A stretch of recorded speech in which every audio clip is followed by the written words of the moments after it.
The following is a presentation of WCMP Sports, local sports. With the goal on the shorthander. A Q Media Group production. Are you kidding me? This is ridiculous. I mean, he can't miss. Local high school sports. Oh, it's knocked out. Oh boy, 1-0. Also available for free on the WCMP mobile app or on the Q Media Group YouTube stream. He's got a lot of room to run, and he's off to the races. 40, 45, 50, 45, 40, 35, 30, 25, 20, 15, 10. He's gone! Now to bring you the call, here's Ethan Game Day Gilman. And good evening, ladies and gentlemen, and welcome to Pine City High School, Saunders Field at Pine City High School, where we are getting set for tonight's matchup between the Rock Ridge Wolverines and your Pine City Dragons. It is going to be a wet one, that is for sure. The rain picked up around that 3 o'clock mark and has really not stopped. We got it a few times where it lightened up, but so far, it's staying around. So as long as it does, it's going to be muddy out there, but this is what we call football weather. I'm Ethan Game Day Gilman. Joined alongside me again is my buddy Brandon Madison. Brandon, thanks so much for joining us here tonight. Of course, it's always fun. And even got perfect weather for football. Sloppy, good, mean. Says the O-lineman, yes. The O-lineman loves this type of weather while the skill guys are trying to wipe their hands and do everything they can just to hold on to a ball. But you are a center, though, so you know what it's like to try and not let that ball slip around too much. So, but we'll get into that in just a little bit. But, again, we're out here, Saunders Field, for Rock Ridge and Pine City. Taking a look quickly, just a kind of a glance at these two teams. Pine City 0-2. Rock Ridge also 0-2 coming into tonight. Rock Ridge scoring 18.5 points per game while giving up 47. They play out of Section 7 4A. They have not played a section game yet, so their two losses came against Duluth East and Pequot Lakes. Now, Pequot Lakes has been a state tournament team or close to that for, years now, and it's not really changing. Duluth East was a close loss for them. That was a 5-point loss, so Duluth East is one of those teams where you kind of never can really tell how good or how well they're doing that season because they're usually not a super great team, but they're always one where it's like they can pull off a win or two, so you're never really sure how good or bad they are. They did lose, though, to Brainerd last week, 38-0. So, again, take that with a grain of salt. We're not quite sure. They do play Hermantown this week. Probably not going to end well. Hermantown is almost an unstoppable force this season, so Hermantown probably one of the favorites. But, again, Rock Ridge last year, after their first few years of existence, they were what seemed like unstoppable. They were a really good team, but and then they've had a little bit of a down couple of years. Last year wasn't, I wouldn't say a down year. They finished the regular season 4-4 before losing to Grand Rapids in the playoffs, 41-6. So they didn't really play anyone from around here. They played 2 3A teams. They beat one, lost to one. They beat Hibbing, but lost to 2 Harbors. So, again, for Rock Ridge, can't really 100% nailed down how good they're going to be. Haven't been able to watch a lot of film. This was a busy week for us at the station, so not quite sure what they'll look like. Obviously, Brandon, the weather's going to have a big impact, though, tonight. Oh, yeah, you can just listening to the wind in the press box. The wind is wild alongside with the rain. It's going to be, if we see a lot of passes, it's going to be just ballpark it. Right, yeah. Hopefully you can get to the spot, and it's there. Pine City also 0-2, but last week, man, what a game they had against Bram. That was an entertaining one, start to finish. A game where, I'm sure players probably thought they should have won that one. But you know what? There's also a lot of positive things to take from that game. And the coaches in the interview that I had with them, man, they had nothing but high praise to say about the growth of this team just from 1 week and hoping they can do that to this week. Now, obviously, again, weather going to play a factor.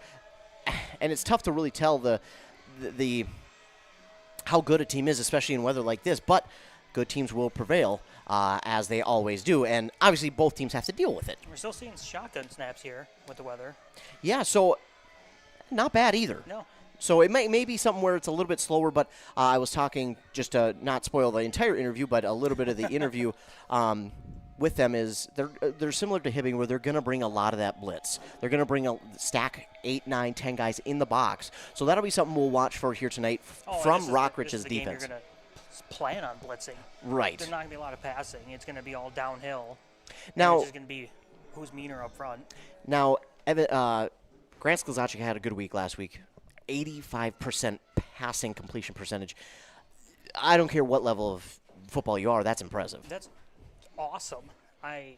You told me that, and it's just crazy. I never thought I'd hear that to begin with, but it's so cool. So we'll see. Maybe they will try to get the pass game going a little bit. I think they definitely want to because, well, if you've got it, you might as well use it. And Brandon, we come from an era where it was maybe lucky to once a game, if that, Homecoming once. special. Yeah, there was that homecoming special. So That's once every couple games was it. But you mentioned it last time we were here. It's so cool to see this offense be able to have that in their arsenal to be able to pass the ball. And not only that, I mean, last week it really showed. They can do it effectively. Oh, yeah, it's just cool watching the trickle down. The NFL gets way more pass heavy.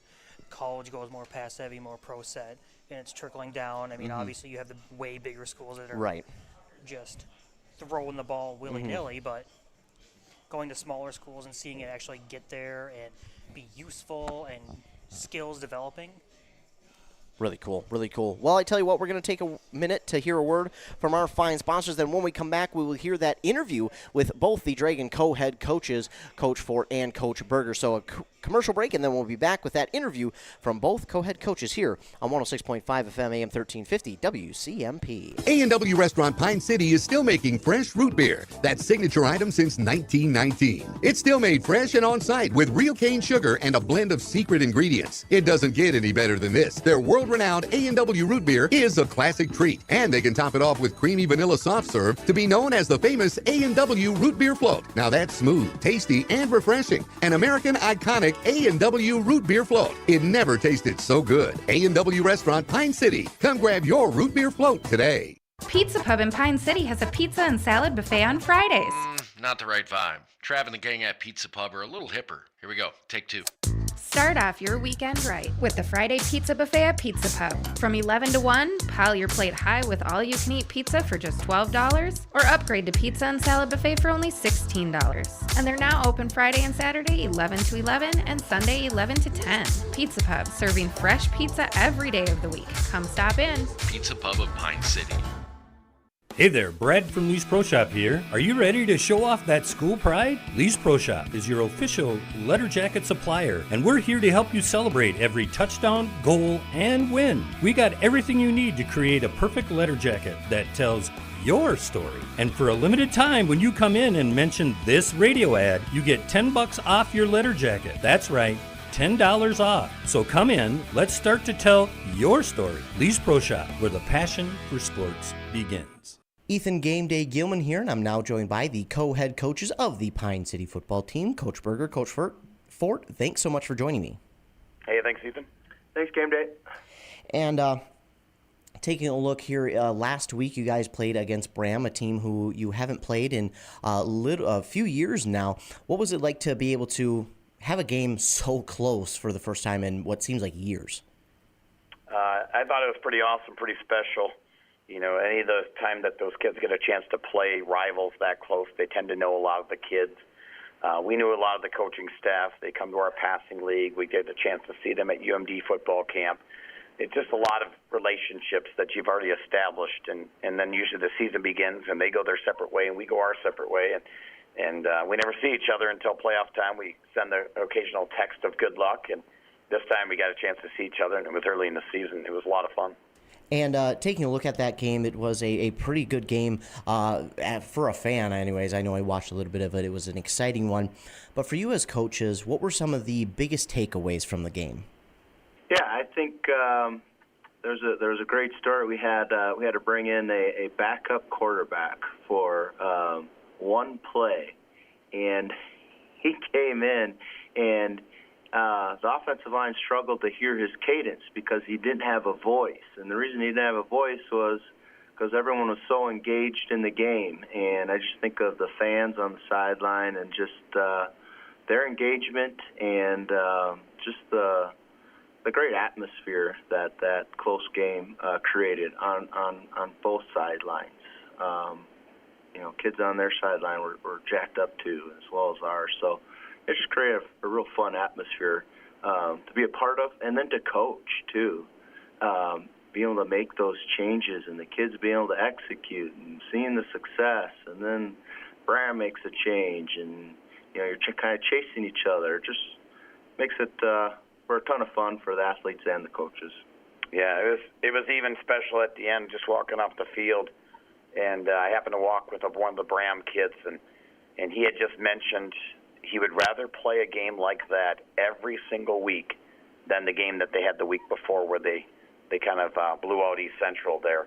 He said this was a ton of fun. And I said, that's Friday Night Footballs, but Friday Night Football games are meant to be played competitively until the end. And that's what we saw, and that's what the kids got a chance to experience.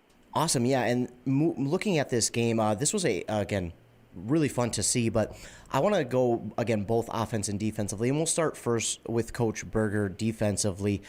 This Bram team, a pretty fast team, but you guys were able to hold them to 20 points. What was it like to see your defense step up and play so well? Well, I got to give my hats off to the kids. They did a really good job adjusting. If you go back through the film, it was their first series. They drove down and scored. Their second series, they scored, and then we were able to make the adjustment on the outside and took away their jet play, and were able to slow down that inside rush they had, and then there wasn't any more passing game after that adjustment. So really hats off to our kids being able to make that change. It's fun as a coach when you can do adjustments in game like that, and the kids execute, and it works. But yeah, it was definitely a confidence booster to know that we can shut down a team that scored 60 points the week before, and you can really go back to, and there was one or two big plays that they made that were really the difference, and you take away those plays, and I think we're probably the better team out there. It was that big fourth down on that first series. We got to learn from that, understand our relationship with the ball and backing up, and then we had to make a change on that man coverage on the big pass play they had. That was bad coaching on my part, and just a mismatch that they took advantage of. But just making those changes was a lot of fun. And you mentioned it, the third down play, but how impressed have you been with your team here through the first 2 weeks with your defense's ability to make stops on third and fourth down? Because even week one we saw the team do that.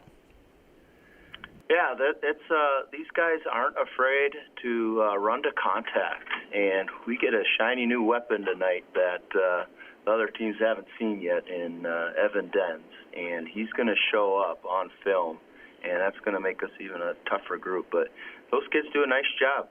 It's fundamental defense. They're understanding their reads. We got to get better at getting our eyes off the backfield and onto our cues, and just running to contact. These guys, I appreciate their willingness to be physical. Coach Fort, we'll go to you. You guys were able to get on the board in the first half, and again, a very tightly contested game. You guys were able to tie it up in the second half. Kind of describe the emotions as a coach that you went through, kind of seeing your offense out there on the field. Yeah, it was an up and down affair for the kids and for us. We thought we had a lot of positive things happening up front in the backfield all the way through, and we threw the ball extremely well. And we felt as though we were basically the dictators of what our success was going to look like. We thought Bram had a good defense, but we didn't feel as though they could stop us. It was going to come down to us stopping ourselves. And fortunately for us, we had a lot of really good drives where we dictated what was going to happen next. And the kids were very good about executing the game plan, short passing game, being very efficient throwing the ball, and then when the opportunity presented itself, being able to run our inside counter and our inside run game against a very good Bram defense. So, yeah, it was cool to see the kids execute it and understand it coming off why we were doing certain things the way we were. Again, taking a look at that night, what was it like to see your offense continue to stick with the game plan? And again, sometimes it can get into the guys' minds about being down, but your team just stuck with it, and they managed to get on the board in the third quarter to tie that game up. I mean, that's for you as a coach, that's got to feel so good to know your team will stick with it. Absolutely. They were determined from the beginning. To be honest, even early on when Bram scored, it wasn't that emotional oh my goodness, here we go again. The kids were excited. You know, they were disappointed. They gave up a touchdown, but at the same time, they knew offensively we could go get one back, and we did. And they did it with precision passing. You know, we threw the ball for over 85% last week. We ran the ball. We only had one mishap on the snap. Comparative to week one, that was a huge step forward. And it just goes to show you how important that center position is. And Tyler Dwyer absolutely dominated all night long at that spot. And for both of you, we talked preseason about how the offense and defensive line was kind of a fixture this year, how they were kind of the veterans of the team. They had the most experience through the first 2 weeks. What are your impressions of the offense and defensive line? Offensively, they know they're not done. Their willingness to put in the hard work and be so coachable. You know, just for example, yesterday we're running through some things that we've been doing for weeks now. And one of our veteran guys, did it wrong and immediately turned around and said, I screwed up. I'm supposed to do this. And when they start coaching themselves and recognizing that on the fly, that's when you know that the veteran leadership's taken over. And it's pretty fun to watch those guys correct each other, knowing that this is the way it's supposed to be done, and we need to do it this way or it's not going to work out. So that's pretty fun to watch those guys do that in practice and in the games.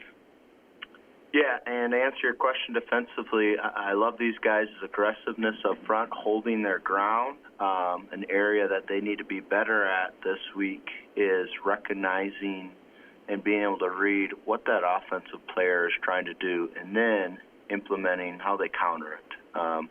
We got a challenge this week in shutting down an inside trap play, and we can't just fly upfield. We have to be able to squeeze that play, and so we'll find out real early tonight how much these guys have progressed.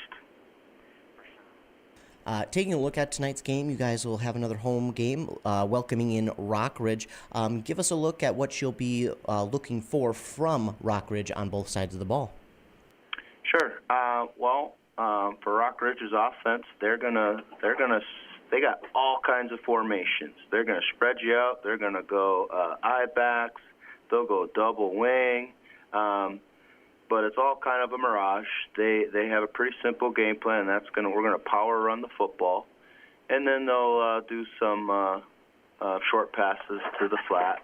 And they have a nice deep threat with the tight end, try and get you looking one way and look the other way. But it's all about stopping that run. They're going to do the trap inside and get you flowing to the middle of the field, and then they're going to pitch it outside. So it's going to be a lot of traditional high school football. I think the first thing you're going to notice, they look just like us. They have black helmets. They got green jerseys. They just look very similar to us in their personnel as well. So I think the first thing you're going to notice tonight is how similar we are. Defensively, they're very aggressive. They are not afraid to bring 4, 5, 6, 7, 8 guys up to the line of scrimmage. They're not deceptive. If they show it, here they come. And people have made their way with the perimeter game, and that's what we're going to have to do tonight. We're going to have to find a way to get to the perimeter and get to the perimeter very quickly, as they're got a very attacking defense to the middle of the field. Special teams-wise, sometimes it doesn't get the love that it maybe deserves, but we had talked about it preseason about how this might be kind of a key point for you guys this year. Give me an impression of the special teams play through the first 2 weeks as well, if you could. I think it's been pretty sound and very solid. Our kick return has been very productive.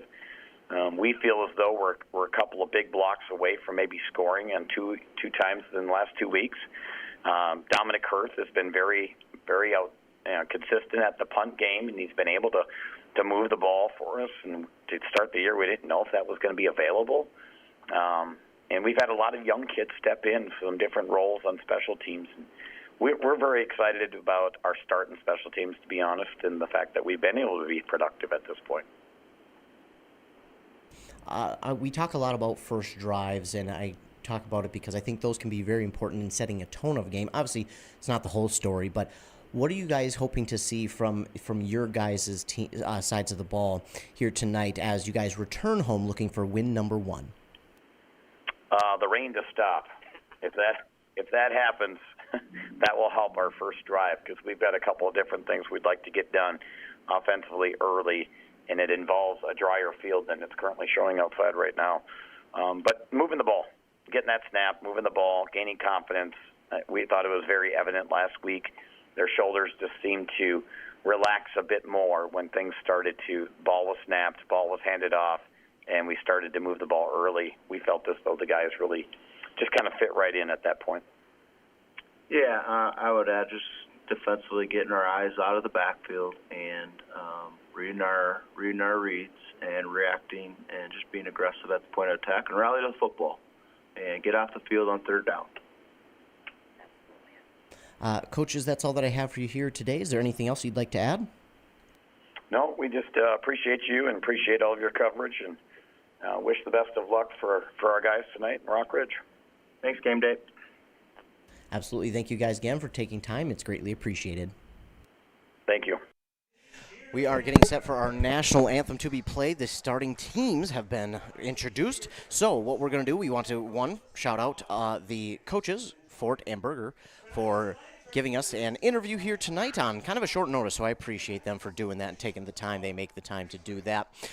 We have the little football teams out there, 4th, 5th, and 6th grade, which is pretty cool. One of our colleagues, Rico Horton, one of the coaches, so shout out to him. But we're going to go ahead, take another commercial break. When we come back, we will have our Kettle River Pizza kickoff after this. Here's the pitch pregame. Here's the pitch in North Branch, the premier batting cages in the area. Back after word from our fine sponsors here for Kettle River Pizza kickoff after the national anthem. A jewelry store. Nada. Then it's a thrift store? Nada. A pawn shop. Nada. Another Men's Treasure is not a lot of things. What it is a place to find gently used power tools, hand tools, tires, fishing and hunting gear, motocross gear, and a ton of other cool stuff. Stop by and sell your gently used items, or buy something at a fraction of the price of buying it new. Another Men's Treasure in Becker, Princeton, East Bethel, Rice Lake, Wisconsin, or North Branch. Or visit Another Man's Treasure on Facebook and see what came in today. Your journey to a smile you'll love forever starts at Embrace Orthodontics. The team at Embrace is committed to providing world-class care and a remarkable orthodontic experience. Choose between custom Light Force braces or Invisalign clear aligners. With locations in Pine City, Lindstrom, and Cambridge, and a plan to fit your budget whether you have insurance or not. Embrace Orthodontics will make your smile journey comfortable, convenient, and customized just for you. Visit EmbraceMN.com today to find out how to set up your free exam. EmbraceMN.com. Embrace Orthodontics. A smile you'll embrace forever. Mille Lacs Health System has been standing in partnership with their patients for over 65 years. Their mission is to assist those residing in and visiting the Mille Lacs area in achieving and maintaining optimal health. Mille Lacs Health System providing urgent care and emergency services on their main campus in Onamia and family medical care in Onamia, Isle, Hillman, and Garrison. They salute the youth in the communities they serve and wish them good health and good luck. At Burnett Dairy Cooperative, we're more than just your local dairy. We're also a trusted propane provider, serving homes, farms, and businesses across northwestern Wisconsin and east central Minnesota. Whether you need a tank installed or reliable delivery, we're here for you 365 days a year with flexible options that fit your needs. As a farmer-owned cooperative, we're committed to supporting our community because your home and farm deserve the best. Call 715-689-1032 to learn more. Burnett Dairy Propane, serving you with pride every day of the year. Oh no. Oh, man. Don't worry, Hones can fix you up. Butch, Christie, and the crew at Hones Auto Body and Glass have over 44 years of experience repairing vehicles from accidents and damage due to hail. In fact, they've got a huge state-of-the-art facility in Mora, are iCar and ASC certified, and certified in aluminum repair and welding. Plus, Hones is recommended by many insurance companies. Hones Auto Body and Glass. In Mora, Hones. They'll fix you up right. Well, that was our Here's the Pitch pregame, and now it's time for our Kettle River Pizza kickoff here on WCMP.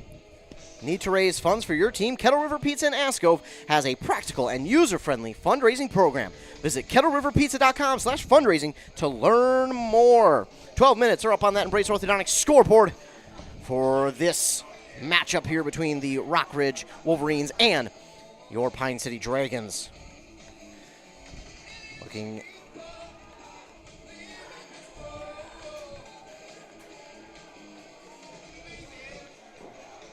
So we will get started here. Pine City will kick off, so they will receive the second half kickoff. And going out there and getting ready to kick it away will be Johnson. Sam Johnson will boot it away for Pine City. Also out there is Corral, Vandervelden, Skozacic, Johnson, Norton, Noreen, Marcotte, Haverhalls, Skiff, Hogberg, and McKellar.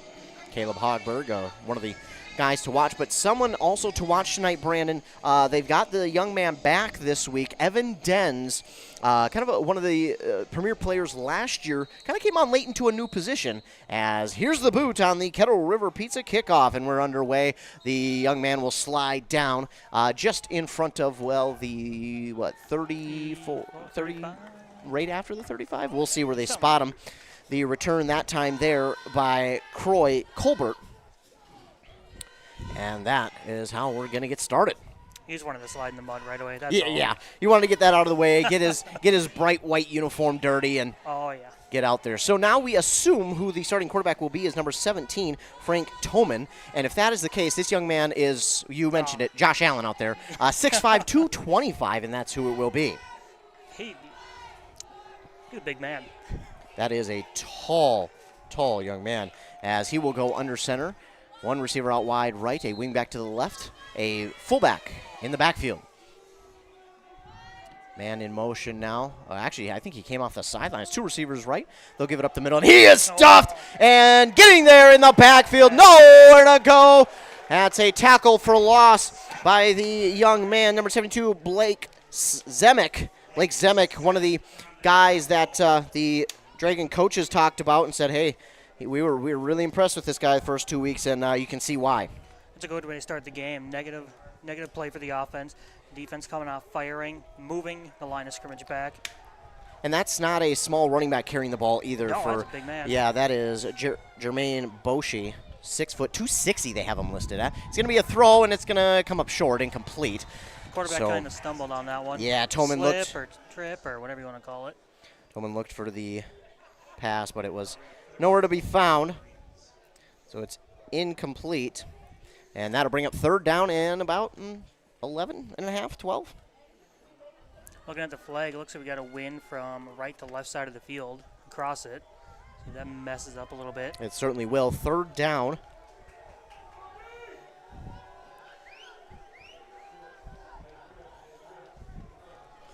So here we go in the gun. Right. 4, yeah. Running back in the backfield, they're going to give it to him, and he's going to try and cut it out right. That's a hole, but they didn't call, but they didn't get to him at the 35. Nowhere to go back to the original line of scrimmage, maybe gained one more yard, but that is it for the ball carrier, number 44, Abram Reed. A stop there by Caleb Hogberg. That is the way to kill a drive right there. That is really good to see for Pine City. I'm tackling, too. Not just one, the whole team gets there. Yes, and that's something we didn't see as much of last year, them get to the ball carrier all at once, but this year, much different. Abram Reed, again, the ball carrier who is stopped in his tracks after a gain of 2. So they will punt it away. It's going to be, we got a flag. This looks like offsides. Maybe illegal formation, but more than likely offsides on Pine City. Good punt and a better roll from it. Yeah. To about, the 22? Something like that. We do got a flag. Illegal formation. So Pine City's going to get even more tacked on at the end. Or are they going to push them back and redo it?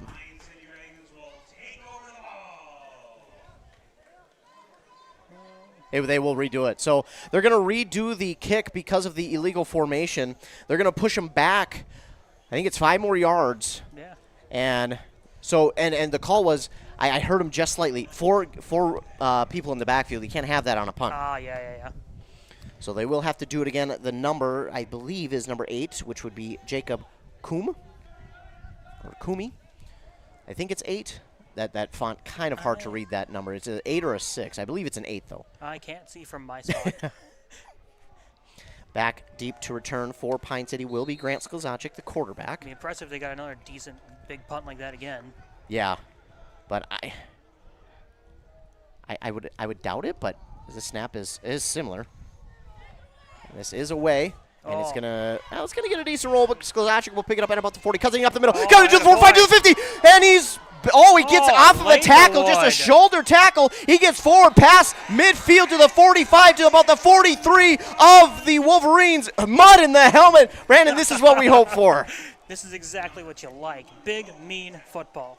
Yeah. Knocks the one down Yes. and just keeps going. Well, and let's be honest. That's why you don't just throw your shoulder at a guy. Oh, God, no. You need to wrap up. Aiden Bird, unfortunately, was the guy who missed the tackle because of the just shoulder throw, and, well, it works out for Pine City. I know I yell every Sunday at every NFL player that just throws shoulders and doesn't tackle. Yep.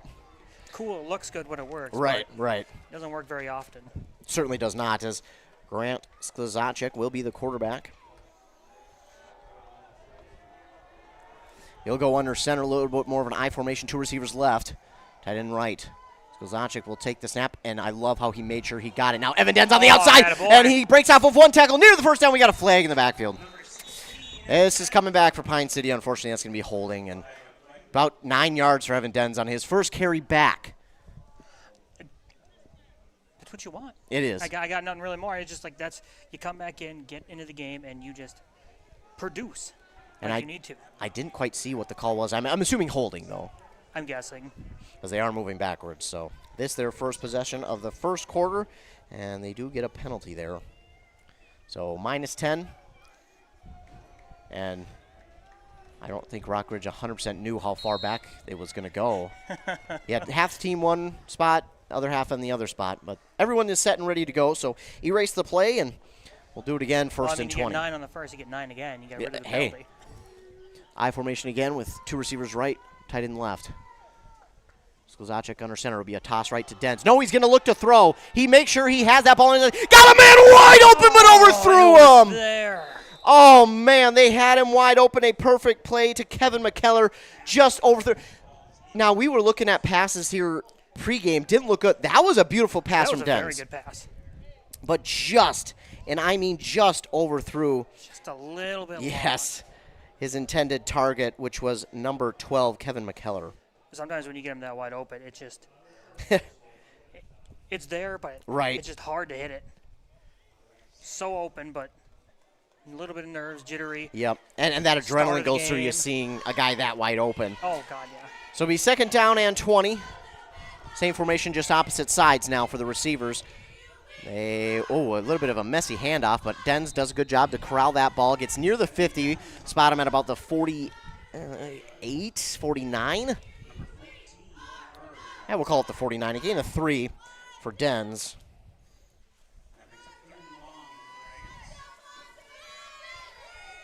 So now 3rd down and long. And these are the situations for Pine City that you want to avoid, but unfortunately a holding penalty.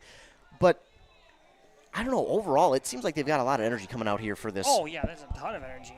I mean, the first run, great. The defensive stand right away, just got to be a good motivation boost. Man in motion, left to right. They're going to toss it again to Dens. Dens cutting it up the field at the 50, but that's where he stopped at the line of scrimmage. No gain on that one. And that will do it for their first drive.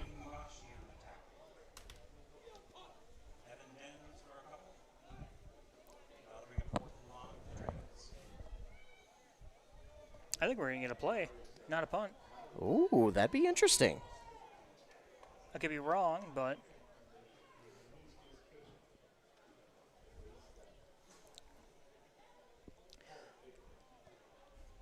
now that the rain stopped, I think we'll still see more passing production here. Yeah, you obviously. and I, right? You and I had talked a little bit pregame where, yeah, we might see them go away from that, but already, I mean, we've seen 2 passes, so. True. And they are going to go for it. I formation, 2 receivers wide out right. They're going to roll out with Sklizacek, and they've got a man, but it's incomplete to Kevin McKellar, and it'll be a turnover on downs.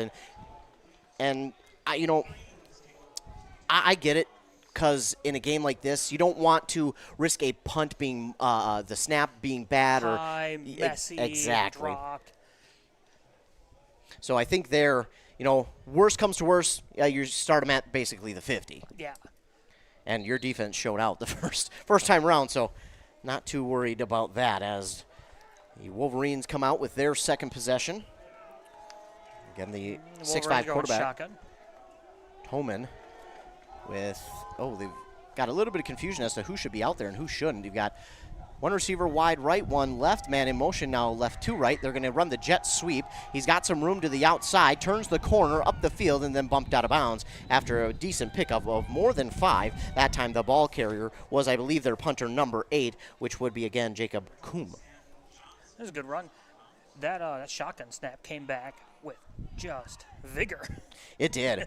I was surprised that he held on to it. It will be a gain of about... It looked like it shocked him a bit. Yeah. Gain of about 8 there. Be second down and 2. They'll take the snap and they'll just look like sneak it forward with their quarterback. Kind of. We got a wrestling match out there between McKellar and one of the Wolverine players. So temper's a little early on, getting a little heated. And that ball will move up past the 41 to about the 38, a gain of 3. I couldn't quite see who took that one, but I believe, again, it was the quarterback, Frank Toman. Lined up shotgun again.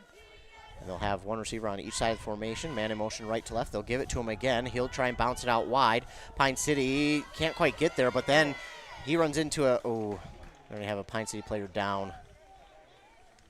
He's up slow. Dang, that's really unfortunate to see. Decent gain of about 4.5. We'll call it 5 for Coombe. And not quite sure who the young man was that was getting up kind of slow. Kevin McKellar possibly, but we just hope and pray that he's all right. Meanwhile, again, shotgun, receiver on each side. The man in motion left to right will be Coombe. This time they'll give it to the running back. They're lucky that was not a fumble. Yeah. Abram Reed somehow held on to it, and he's actually going to pick up a yard. Yeah, it looks like he's actually going to pick up a yard even with that. So it'll be 3rd and 5, 3rd medium we'll call it, with under 7 minutes to go here in this one. A little close, a little bobbly. Yeah, It's all wet and nasty. That was close. Shotgun, 3 receivers wide right, 1 left, running back. Confusion. Coaches are trying to tell the corners to move up. He'll roll a little bit, then go over the middle. Diving catch. Wow. Made. And maybe 14, maybe? Aiden Bird with the catch? As the game goes on, we're going to lose numbers really quick. Yeah, we're not going to be able to see numbers. We're just going to be guessing. This all the way up to the 18. So gain of 16 there for Aiden Bird. Number 14. Oh, the sun's starting to peek out a little bit. Hey. Man in motion left to right. They'll give it to him. This time it looks to be Coombe again on the outside. Cuts it up the middle. Got a block to the outside. He's racing to the pylon. I think he's going to be just short. He is inside the 5 to about like the 2, it looks like. Somewhere close in there. So a gain of 16 that time for Coombe. So Skozacic makes a stop, but they're inside now the Rush City Auto red zone. Rush City Auto now has 2 locations. They got one now in North Branch. They're going to get a man off late. Will Pine City and Rockridge is going quick. They've got a little momentum. They're trying to capitalize. He'll go under center, and it looks like he'll just try and sneak it in. Oh, fumble! That's got to be Pine City ball. That's Pine City ball. Oh, yes, it is. Pine City ball. Way to capitalize on a muff snap. Well, and that looked weird. It looked awkward. He was like almost in a running stance, which I suppose you want to be. Right. It didn't look like he was 100% comfortable under there, maybe. Oh, no. Well, either way, Pine City's going to get the turnover. Hey, great job there by Pine City making the stop, getting the ball back for their offense. Now they are backed up inside their own 5, which that's tough, but sometimes you drive out the rest of the quarter and the rest of the half and score. Yes. 5:38 to go here in this first quarter. No score. More passing. Yeah. No score on that Embrace Orthodontics scoreboard.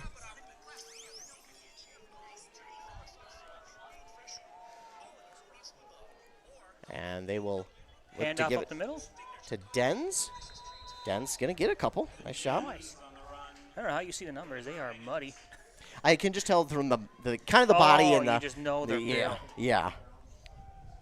Well, I suppose that's what happens when you do it professionally. Well, I wouldn't call myself a professional by any means, but 3-yard gain for Dens. And that'll make it 2nd and 7. line up with 2 receivers wide right in the I formation, tight end left.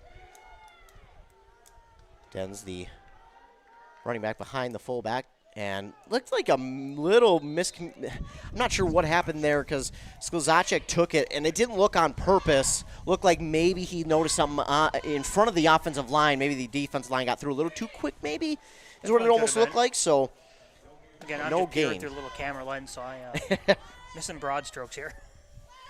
So it'll be 3rd down and 7, and obviously here for Pine City. I wouldn't doubt seeing a pass here just because, I mean, if it works, you get yourselves out of it works. And bad spot. And if it's incomplete, well, you like go to punt anyways. Last week, 85%. That's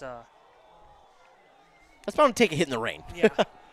So they will go 2 receivers wide right, I formation again, tight end left. They will roll out. No one there. He did get a chip, and now he's just going to take it himself. He's got some room to run. He's wrapped up nicely. He's going to get to the 10, and, actually, they're going to give him it's a first down. Gain of 8 for Grant Sklzacek. Wow. That is, again, Sklzacek, this is not the position he plays normally. He came in. I think he's rolling into it very well. I was just going to say, I think it is working out very well for him. That is not easy to do, to try and roll out like that, realize there's nobody, to take off running with it and still get a first down. Oh, yeah. So a new set of downs here for Pine City. Ball will be spotted at about the 13-yard line. So it might be a gain of 9, actually. So either way, it's a new set of downs for Pine City. Flip the formation. And Sklzacek under center. Takes the snap. It was not a fake. It was a give to Sam Johnson. It looked like a fake. I mean, he ducked his head like it was a fake. He did. That was impressive, and he's going to pick up about 5 yards.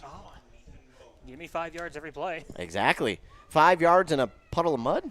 Is that? Well, that's more than a puddle of mud.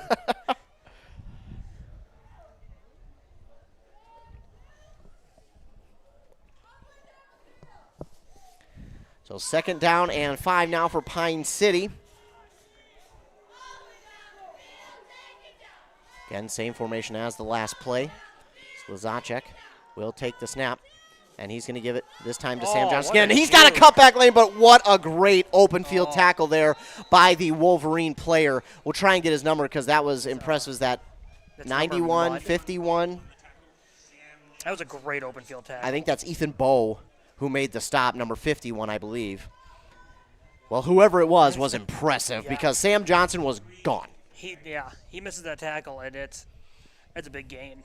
He picks up 2, though, does Sam Johnson, and it'll be 3rd and 3. Still the ball on the Dragon side of the field, closer to now the 25.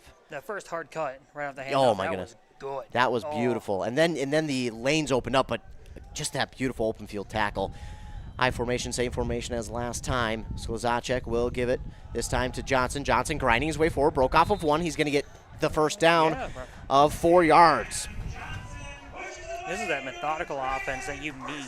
Yes. Especially in this kind of environment right now. 1:45 to go. And this is a game where if you're Pine City, you don't care if you get 4 possessions all game. As long as you score on all 4, you're probably going to come away with the win. I mean, you can already hang your hat on. You have a turnover within the red zone. Your defense has stopped the offense twice. So it was a little shaky on the second defensive hold, but it will be 1st down and 10. Ball spotted almost right at the 25-yard line. Pine City now under a minute and a half to go here in the first quarter. 2 receivers left. Tight end right. I formation behind the quarterback. Vandervelde in the fullback. Sklzacek going to roll out himself. No, excuse me, that's Dens as the quarterback, and he is going to go down. That looked awkward the way he was taken down, and he's going to lose a bunch of yards. About 7. Ooh, they're still walking. That's about, maybe 8. A lot of yards, let's just put it that way. So he is sacked on the play, and he'll lose a lot. So it'll be 2nd and long, and in that situation, you just need to get out of the pocket and throw it away. Oh, God, yeah. I mean, unless it was a designed boot run. Right. Which it looked like it could have been either one, but it looked like just, too much pressure. You think like a bubble screen here? Well, let's look at the defense. They're stacked right. I wouldn't mind doing it with the tight end to the left side or even with the fullback. We know Vandervelden can run over some guys. They'll move a man in motion. Are they going to go with the jet sweep? They will. Not much doing there for the quarterback, Grant Sklezacic. Looks like they'll go back and forth with Sklezacic and Dens under center. No gain there on the sweep. Change up here and there. Yeah, for Dens, though. Oh, they're actually going to move him back a yard. They're going to say he lost a yard for Sklezacic.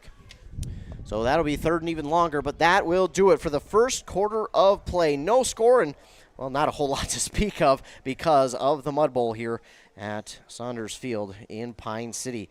We will take a commercial break and be back after word from our fine sponsors here on WCMP. The Classic Edge HDX from Center Boiler is the outdoor wood furnace for you. This furnace can heat anything, your house, shop, greenhouse, even a pool, all with one Classic Edge HDX. The Firestar combustion control takes all the worry and guesswork out of wood heating.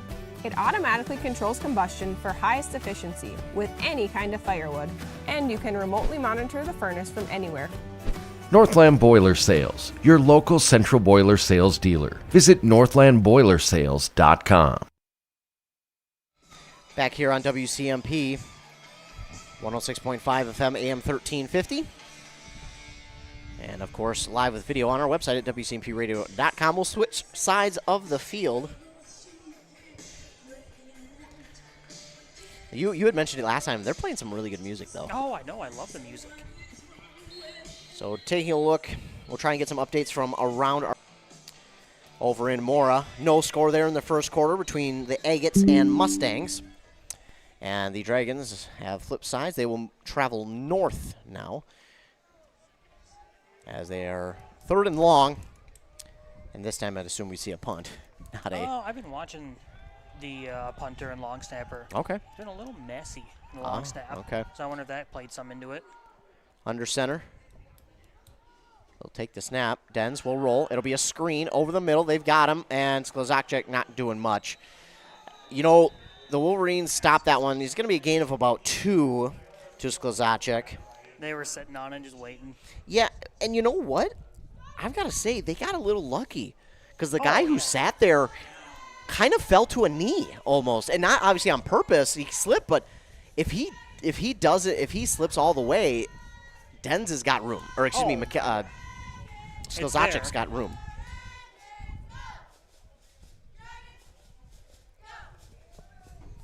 So gain of 2 on the screen, and they will look to line up to punt. It looks like Dens is going to punt, yes. And, well, it was blocked, and that was kind of doomed from the get-go. Rockridge got through way too quick, and he tried to get around the defender to get the punt off, but nothing doing there.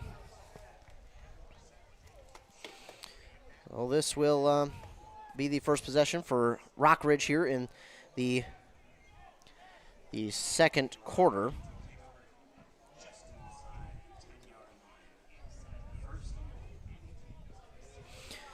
As we get some updates still from around our local listening area. Over in North Branch, it is 0-0 as they host Cloquet. And then in Ogilvie, they currently lead the Carlton Renshaw Raptors. 16-0 looks like they're goal to goal, though, with the ball. Rockridge will start under center. Give it up the middle to the listed at 260 pounds. I don't know how true that is, but that's Jermaine Boshi with the carry. Sklezacic with the stop, and it's a gain. Fullback. Yes, the fullback into the game. He gains, looks like about 3.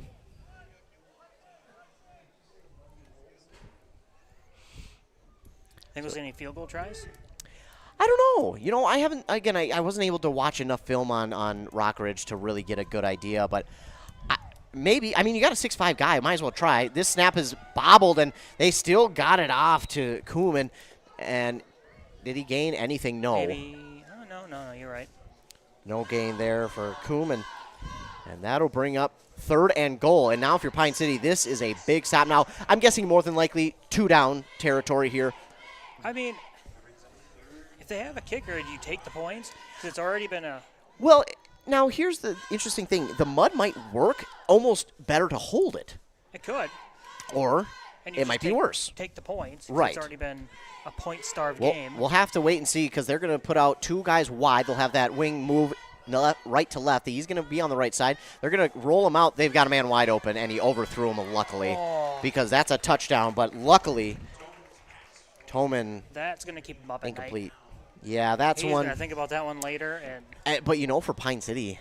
Oh, for Pine City, it's great. It's great, but it's also a nightmare scenario that, unfortunately, you're going to have to come back to the sideline, and you might hear it a little bit. But catch a break. You got Stuff like that happens. Yep, you got to move on to the next play. As now it looks like they will go for it. Again, not shocking, but. Right, they'll have a man out wide left, 1, 2, 3 guys right. They're running back to the right of the quarterback. They're going to try and go for the hard count, not working. And they're look like going to call timeout, yeah. They tried the hard count there. Pine City did not bite, and I think they're just trying to get closer. But now we might see a field goal. But a timeout called, and while they take one, we'll take one as well. You're listening to football on WCMP. Here's the pitch. Here's the pitch in North Branch, the area's premier indoor batting cages and training facility. State-of-the-art pitching machines for softball and baseball. Rent cages with machines or bring your own pitcher. Here's the Pitch also offers instruction from experienced players. And Here's the Pitch has enough room for coaches to bring the whole team for training. Here's the Pitch in the North Branch Outlet Mall. Back here on WCMP.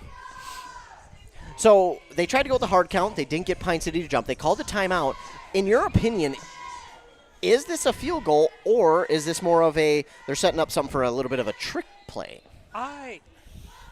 This could be because I watch a lot of NFL football. You just take the points. If you have a good kicker that can. Again, Yeah, right. That's the biggest thing here, and I don't. Looks like they will go for it. Now, Pine City needs to keep their eyes out of the backfield, I think, for DB-wise, because they got fooled on the play action last time. And he was there, and they could be drawing up the same thing opposite Yeah. side. Or Nope, they'll go that same side, but he's going to look to throw. He's got a man in the back of the end zone, but it is nearly intercepted. He just lets it go. Smart play. It's incomplete, and that'll be a turnover on downs. I mean, if you're the Wolverines, it sucks you didn't get in, but Right. the Dragons are now pinned in a sloppy game. Yes. Yep. And you're going to make them drive the whole field. But again, if you're Pine City, you're okay with taking 6-7 minute drives as long as you score on each of them. Oh, yeah. It doesn't really matter because you've proven your defense can stop them. Yeah, you get that. I mean, it's been bending, but it hasn't broken. You're Yes. holding them up, and that's all you need. Obviously, that's those booger analysis. Don't let them score, and you'll win. Great, Booger McFarland. So, yes, it will be Denz and Sklizacic kind of rotating back and forth. They'll go out of the I formation once again, 2 receivers right, tight end left. Can't tell. I think this is Sklizacic, and they'll go with a screen to the far side. McKellar makes the catch. He makes a one-man miss, falling forward for a good chunk of yards on the receiver screen from Sklizacic to McKellar. We'll see how many they got. Ooh, about 8, 9? Yeah, about 8. I like it. So 8 yards for McKellar. So I'm trying to watch on the little screen right at the camera. I thought that was pick 6. I watched the outside corner come in hard. Oh, I okay. thought he was going for the ball. Well, thankfully, that was not the case. McKellar picks up 8 at second down and 2. 9:05 to go here in the first half. No score on that Embrace Orthodontics scoreboard. Sklizacic under center, make sure he gets it, then hands it off up the middle. I think that is Denz. And he'll be close, if not have a first down. He might be just short by about a half yard, or is that Sam Johnson? We'll wait till he gets up. That is, I think that's 16 Denz. Gets a yard, and it'll be 3rd and 1. So 3rd down and 1, and is this a case where you try and catch them off guard? Obviously, I think they're thinking right up the middle, something quick just to get that first down. Is this a case where you go with maybe a kind of play action? The quarterback holds it on his hip, he rolls out, maybe picks up a good chunk, or do you go with the safe play? Earlier with Grant where he did that, had the option choice and went for it. Is kind of what you're thinking? Kind of. And they will hand it off. They'll go with Denz cutting it to the outside. Oh, man, he's tackled from behind. He does get the first down, 2 yards, but man, oh, man. If he is able to get his acceleration a little bit quicker, he's gone. Oh, sloppy field ruined it, but. So nonetheless, it is a first down. But yeah, I mean, good man, shoelace tackle. Though, yeah, that is a good saver again. Another good tackle. But man, if you're Denz, you're sitting there thinking to yourself, I was gone. I was gone. As a running back, I know how frustrating that is. That's probably one of the more frustrating things, getting tackled from behind like that. Either way, he does pick up the first down. All you see is open field. And then Yep. The very tick on What the happened? ankle. Wait a minute. I was gone. Either way, they'll line up in the I with two receivers, left, tight, and right. Kozacic sends a man in motion left to right. They will fake the jet. They'll give it up the middle to Dens. Power forward. He lost the ball. I think he picked it up, though. We'll see. Nope. Rockridge pretty adamant it's theirs, and it is. Well, there you go. Get the sloppy game. Yeah, well, he ran in so hard, I think he forgot to get two hands on the ball as he ran into that pile. And it's just not the environment not to have that Right. when you're going into a scrum. And so that will be the first turnover for Pine City. So Rockridge now with a short field. Now, if you're Pine City, it's not the end of the world. You just stopped them on a short field last drive. You did. And, I mean, you're probably a little bit more tired now because it's Right. almost back-to-back. But you did have a good 3-4 minute sit. And you know, you say tired, but neither team's really been out there too long on either side. It's been pretty even. It's fair. Three I'm receivers. surprised that we haven't seen more turnovers. We'll have a man. This will be a little bit of a screen. That's a backwards throw. Ooh. Yes, no, no, incomplete. And just, you can't quite get a good enough grip on that ball. That pass intended for Jeremiah Rayton, number 20. So it'll be second down and 10. And this might be a case of, in this game, who can just score first? It's definitely seeming that way. That's why I was This wondering could be if a field goal. yeah. Field goal could win it. You're not kidding. Give up the middle to the fullback. And, you know, Pine City, I don't know how many guys would be willing to tackle, again, listed 6 foot 260. Not a lot of guys are going to be willing to go up and do that. Pine City's not backing away. Oh, no, they are going right at it. They're chopping down the oak tree. That's for sure. 3 yards for Bashia on that one. It'll be third down and 7. Ball spotted at about the 14-yard line. I mean, it really doesn't look like, jersey-wise, doesn't look like the quarterback's run the ball very much. Right.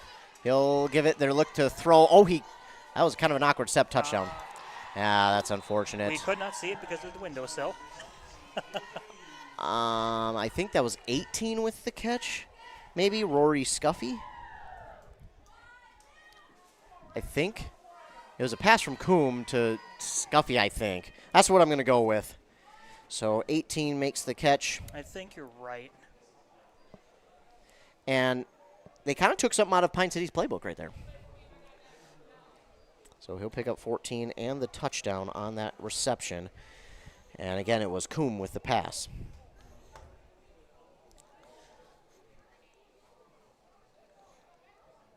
Well, now you have to score on this next possession. Yeah, Just keep it even. Right. And we'll see how good this field goal kicker is. I think it's, again, Coombe. And we'll see how good he is.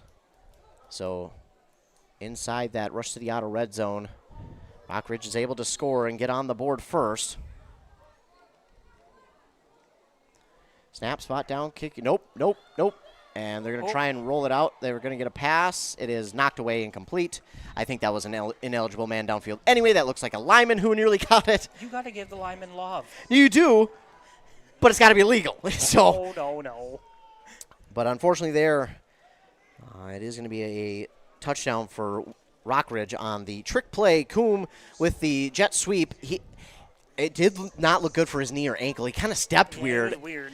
Hopefully he's okay, but he did a really good job of delivering that ball to his wide open man in the end zone for the touchdown. Good job at the receiver adjusting, coming back to the ball, catching it, and unfortunately you say your hands, but in this type of weather you almost got to let it get to your body and just hold on as tight. Exactly. So it will be 6-0 on that Embrace Orthodontics scoreboard. 3 locations, Pine City, Lindstrom, and Cambridge. Their board-certified orthodontists are committed to providing world-class orthodontic care in a friendly and comfortable atmosphere. Start today at embracemn.com. So 6-0 here, Rockridge with the lead.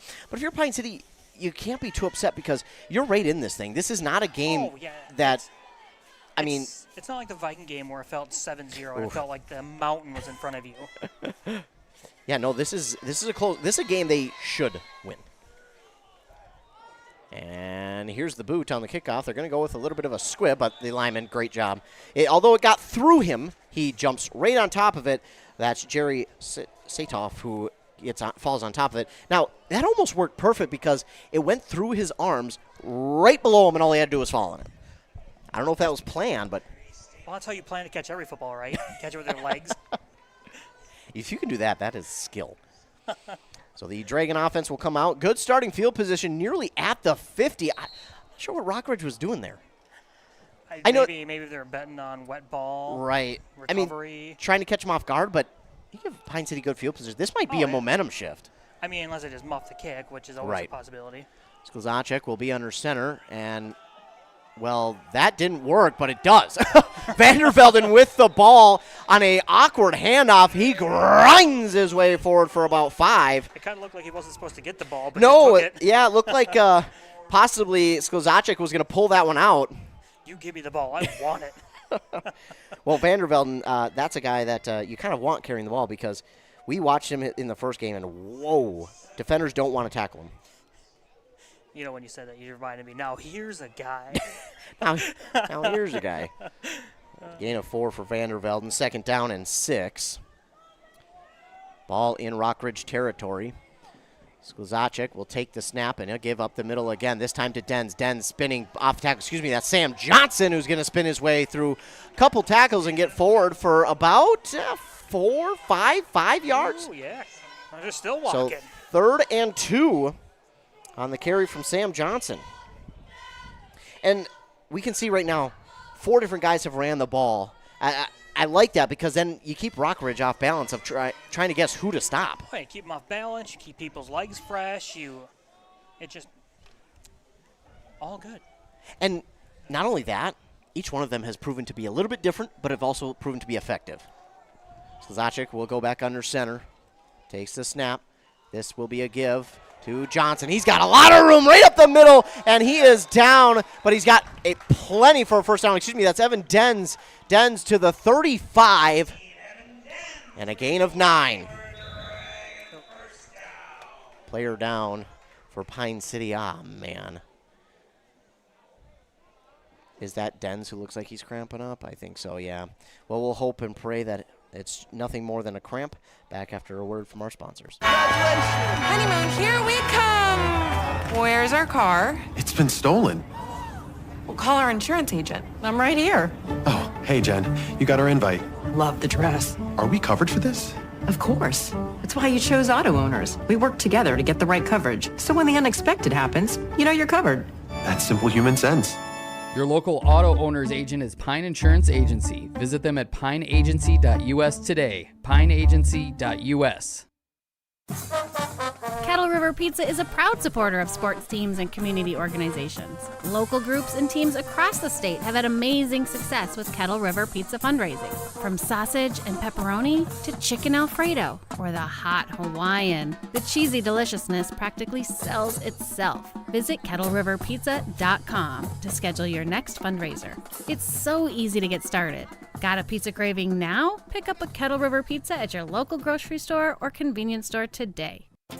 Are you ready to get back to doing what you love? Whether it's recovering from an injury or preventing one, Wellia Health Sports Medicine Team is here to help.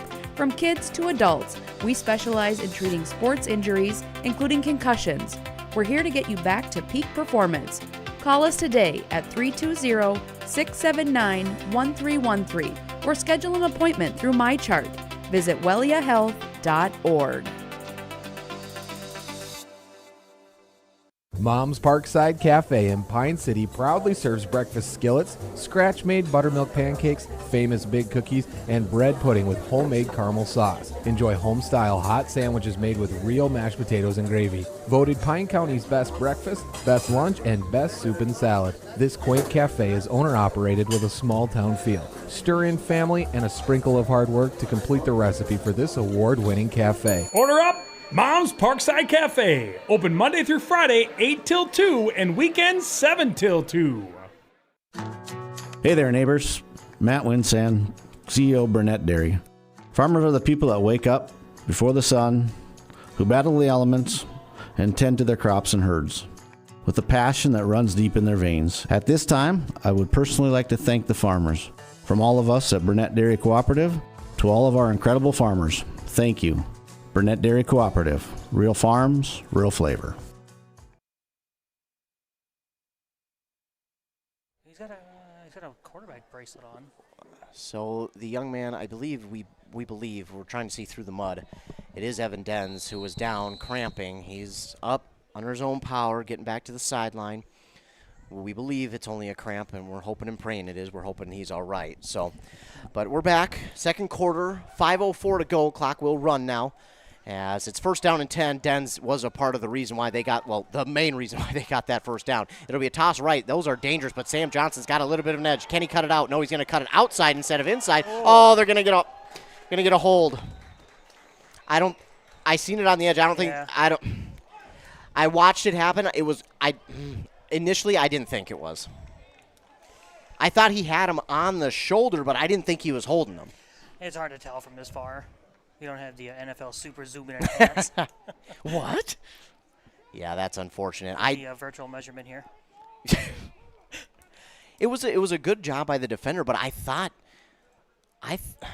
he did a good job of not holding. I thought he got the edge, but I thought he was just pushing him where he wanted to go to kind of allow the running back to get upfield. That's unfortunate. So that'll be their second penalty of the game. So push them back and 2 big ones. Yeah. Nullifying big runs. Yeah, and that's really the worst part of it is, penalties happen, but when they erase plays like that, that's just kind of a mood killer. Yeah. Well, hopefully they won't let it affect them as they get back to the line of scrimmage. 2 receivers right. Look at the fullback offset with the lone running back behind the quarterback. They're going to run the design quarterback keeper. There was nothing there. No, Rockridge was just not fooled. It'll be a loss of about 3 there for Sklizacek.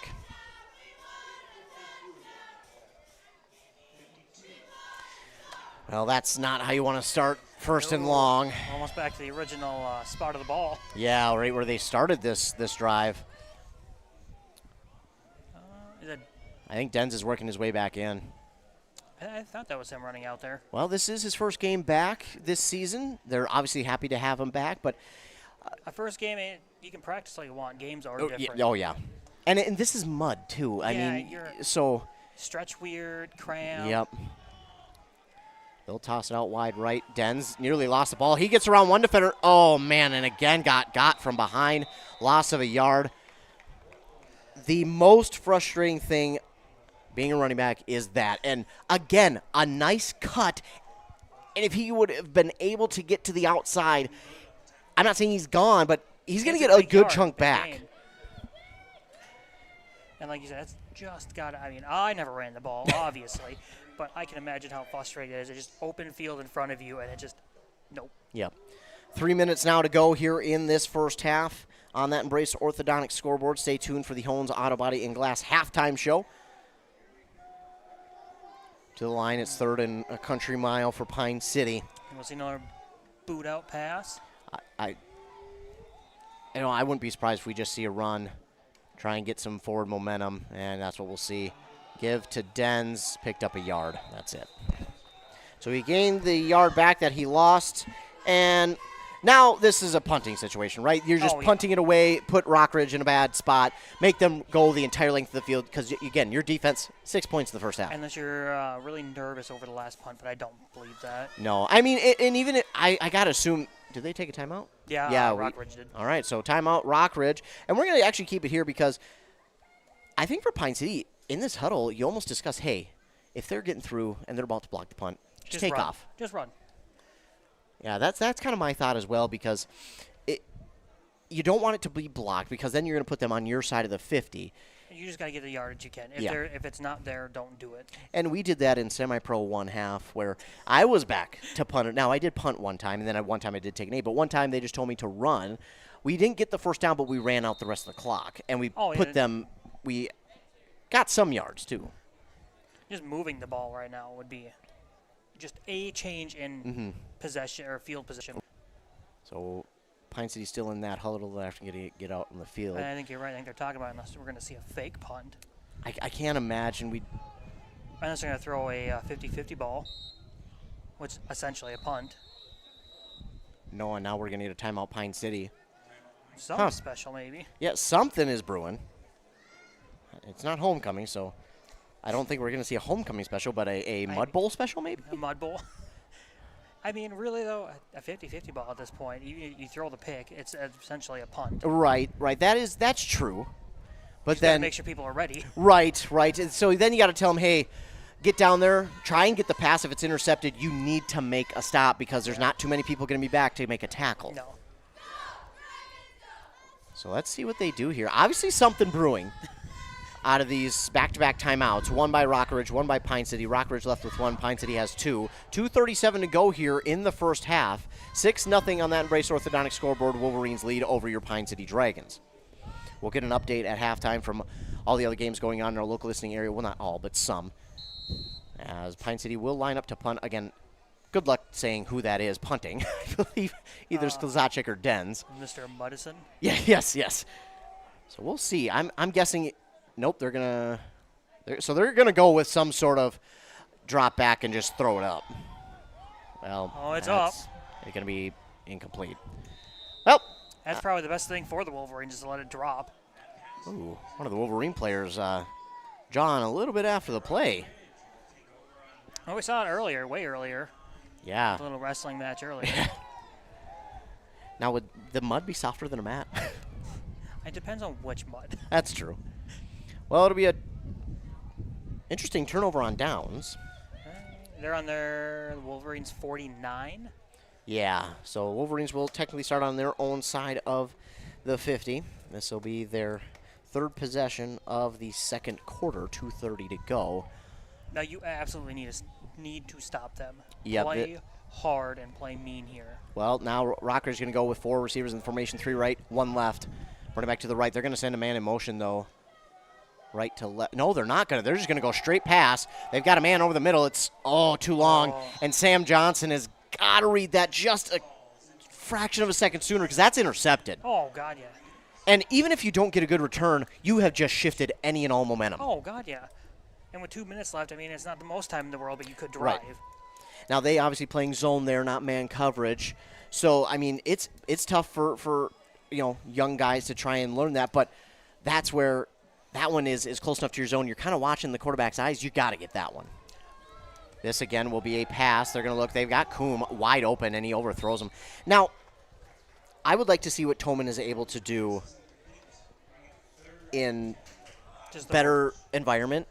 Because he has overthrown his receivers all but, once or twice tonight? Yeah, though the few he once. has, yeah. So, and he can put zip on the ball. We watched it before the game. He right. was zipping it in there. Well, now if you're Pine City, it's 3rd and 10. The clock has, lost like 8 4 seconds? Yeah. So, I mean, now is where you got to be careful, though. Now, do you run the wall as Wolverines to burn? I think I would, but it looks like they're going to go with the receiver screen here, more or less an out route, and they've got him. Oh, no way! He dropped it? No, they're going to get a flag for a hit to the head. No way. That's a clean hit. That's a clean hit there. A great hit by Michael Petronek. That's a clean hit. I mean, to me, it looked like shoulder to chest, but... Yeah, that's I'm going to respectfully disagree there. That is not a good call. No. Oh, blindside block. What? On the defense? A blindside hit? I don't know. Pull up your replay. Yeah. Well, actually, we can't. It might have been too much time. Well, whatever the penalty is, it's wrong. My opinion. It was a 10-yard catch there for Coombe.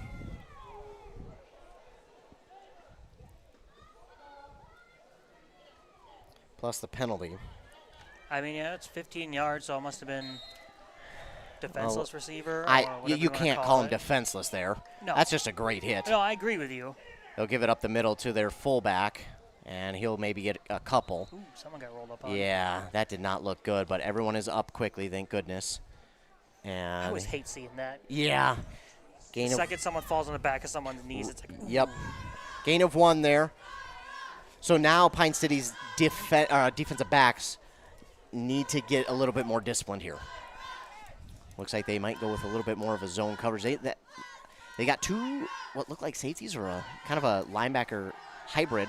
They're going to go deep. He had to throw that one up because of the pressure from what looks to be Evan Denz. So it's incomplete. Third down again for Rockridge. Now, what I've noticed is they'll run Coombe on this little speed out. Oh, yeah. And Pine City has just not been able to recognize it soon enough. If you're Pine City, I'm looking for that right now. And talk about it. You got to look at it at halftime. I don't see Coombe. I think he's slot left. A fumble on the snap. This is going to go. That's backwards pass. Yeah, well, unfortunately, he had a receiver in the area. He's not out of the pocket, but there was a receiver in the area. Smart on the receiver to run after it. Yes, and I think that was Coombe. Man. Well. Good play by the quarterback just to wing it out there. Well, almost a not good play because if the receiver was not there, that's intentional grounding, and Pine City's going to get a nice fourth down. So here we go. Your papers. Yeah, just like you did earlier. Fourth down and 9. Pine City needs to stop here. Coombe in the slot. That's the guy to look for, and a timeout going to be called by Rockridge. 1:25 to go. That is the third and final for Rockridge. And you know what? We'll keep it here. We got plenty of time to get through our ads at half. I want to get your offense perspective here. You and I debate lots about different things. Fourth down and 9 for Rockridge. What is the call for Rockridge? I mean, I think in a better environment, better field, you pass the ball. But I think at this point, you just run it and let the clock tick down. You don't give the Dragons a chance at all. I think that's a good point. See, I think I was leaning more towards, again, go to Coombe in the slot. But the ball is spot on the right hash. Yeah. That's a long throw to the far side of the field. And, I mean, we have been getting pressure up the middle on them. Yeah, and that's my other question. If you're Pine City, do you bring pressure? Do you go man? What do you do here? I feel like you know my answer. It's always pressure. Double A gap blitz like we seen in the first game. We'll see what they decide to do. Looks like Pine City will go zone. If they do, though, they need to. There goes Sklzacek. He's getting over top. They need to bring that other linebacker over. I think they've got him. Now they're going to switch sides. Still zone, but I don't think Pine City's in position. He didn't switch over. That safety needs to roll over top. Sklzacek needs to roll left. They're going to go with the screen, and it is high again. High. Well, you feel a little bit for Toman, but Pine City just, hey. Good stop. And you got 1:21 left. You're going to have to go hard 2-minute offense here. And they have 2 timeouts, so you get to the sideline, get out of bounds. I mean, there's a chance. There is a chance. Now, something that probably pulling in the pocket, they did have a wide open runner on an earlier play. Right. Do you think we see that type of play again? We could. Or do you save that for like a need it now type? If you're going to do it, you do it first play. Catch them off guard. That's fair. That's my opinion. 2 receivers right, tight end left. They will look well. Not quite sure what happened there. I don't know if Sklzacek, unfortunately, maybe bobbled the snap. Vandervelden slipped. There was a whole lot of mess going on there, and that a lot of mud. Is that Denz? I think that is Denz. I don't think that was Vandervelden. No, that was Denz. I don't know how you can tell. Guessing. A lot of guessing. So Denz on the carry, picks up 1, and the clock is going to run. So it doesn't look like they'll try and stop it. I would assume if you get a chunk play here, then the timeout would come. Yeah. Second down at 9. You don't want to leave time, obviously. Right. Same formation as the last play, and they're going to go for that pass. Screen, intercepted.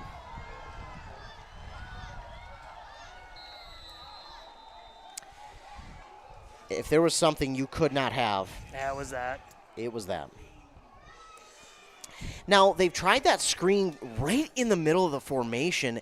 And the last guy, he was sitting on it. He did slip, but right. He was sitting on it, and now we have this. But I feel like with the pressure they're getting through, you almost have to extend it a little bit wider. You got to get at least outside the tackle. I mean, if you're going to go inside, obviously inside. Right.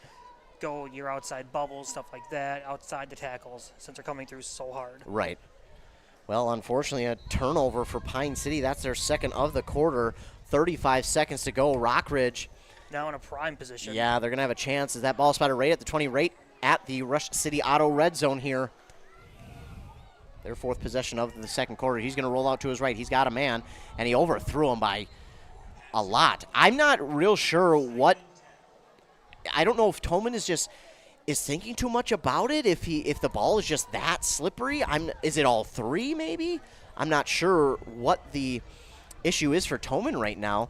And it's got to be obviously a mixture of it because, I mean, his reads are there. Right. And, I mean, maybe just a little bit of slickness of the ball. Yeah, he's making not super used to it. That's a good point. He is making the correct reads. That's pretty impressive. 30 seconds to go, 5 seconds off the clock. Ball on the ground. He still fumbled it. Oh, my goodness. No pressure from Pine City. Ball still on the ground. Get on top of it. Oh man. My God.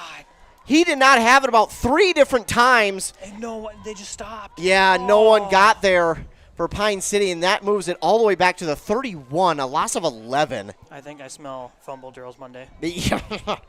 No doubt.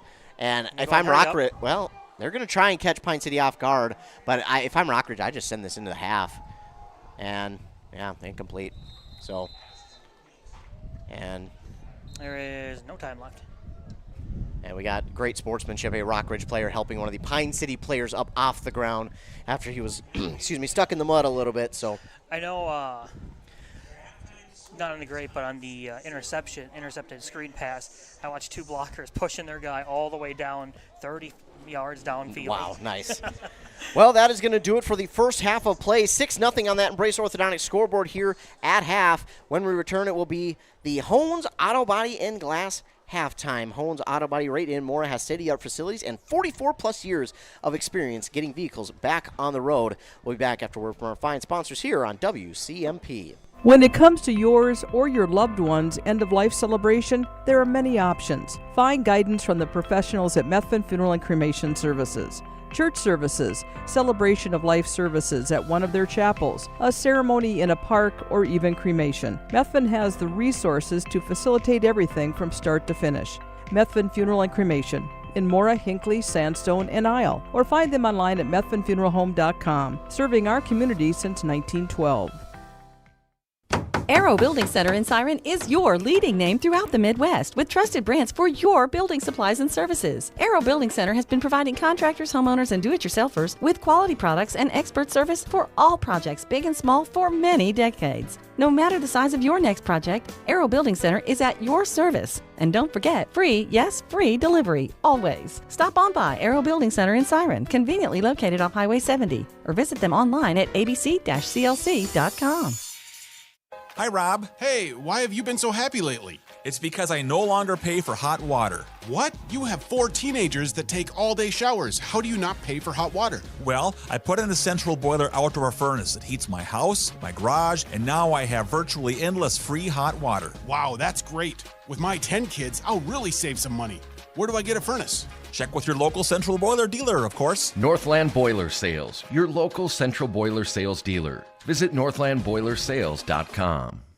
Hi, I'm Samantha. I'm Ebony. I'm Megan. And I'm Alicia. Together, we're Dapper and Divine. Whether you're looking for bold color, fresh cuts, or laid-back vibes, we're all about hair that feels like you. At Dapper and Divine, we want you to leave our salon feeling confident, fun, and effortlessly gorgeous. Dapper and Divine, on the corner of Main Street, Pine City, across from the Bottle Shop. Right now, get $2 off your kid's haircut till the end of September. You know, back to school time at Dapper and Divine. Are you tired of long commutes to the Twin Cities to work in the HVAC field? Dale's Heating and Appliance in Pine City is now hiring full-time installation and service technicians to join their growing team. Dale's Heating and Appliance is an established Lennox Premier dealer looking to expand their business. Benefits include competitive wages, health insurance, paid vacation, paid holidays, 401k, and more. Submit your resume to daleshvac@yahoo.com or visit Dale's Heating and Appliance in downtown Pine City today. Need a prescription or medication advice? Wellia Health's community pharmacies in Mora and Pine City are open Monday through Friday from 8:30 a.m. to 6 p.m. and on Saturdays from 8 a.m. to 1:30 p.m. Our friendly pharmacists are here to answer your questions and to help with prescription transfers. Call us at Pine City 320-322-5141 or Mora 320-679-3999 or visit welliahealth.org. Here's the pitch. Here's the pitch in North Branch, the area's premier indoor batting cages and training facility. Coaches, when you need space that's air conditioned or heating with enough room to get in some team training, book Here's the Pitch. Fixing swings, catchers using the state-of-the-art machines, breaking in bats, whatever the team needs to dominate next season. Let Here's the Pitch elevate their game. Here's the Pitch in the North Branch Outlet Mall. Guy Fieri's Flavor Town is now available at your Freeway Holiday Station store in Pine City. You know, Guy Fieri of Food Network fame is rolling out some of his favorites like the mac and cheese burger, sweet heat chicken and waffle, jalapeno potato nuggets, and candy chaos cookies. And you can only get these at your local Freeway Holiday Station store. Flavor Town is rolling out now. Guy Fieri's new Flavor Town at the Freeway Holiday Station store in Pine City. 'Cause you gotta stop somewhere.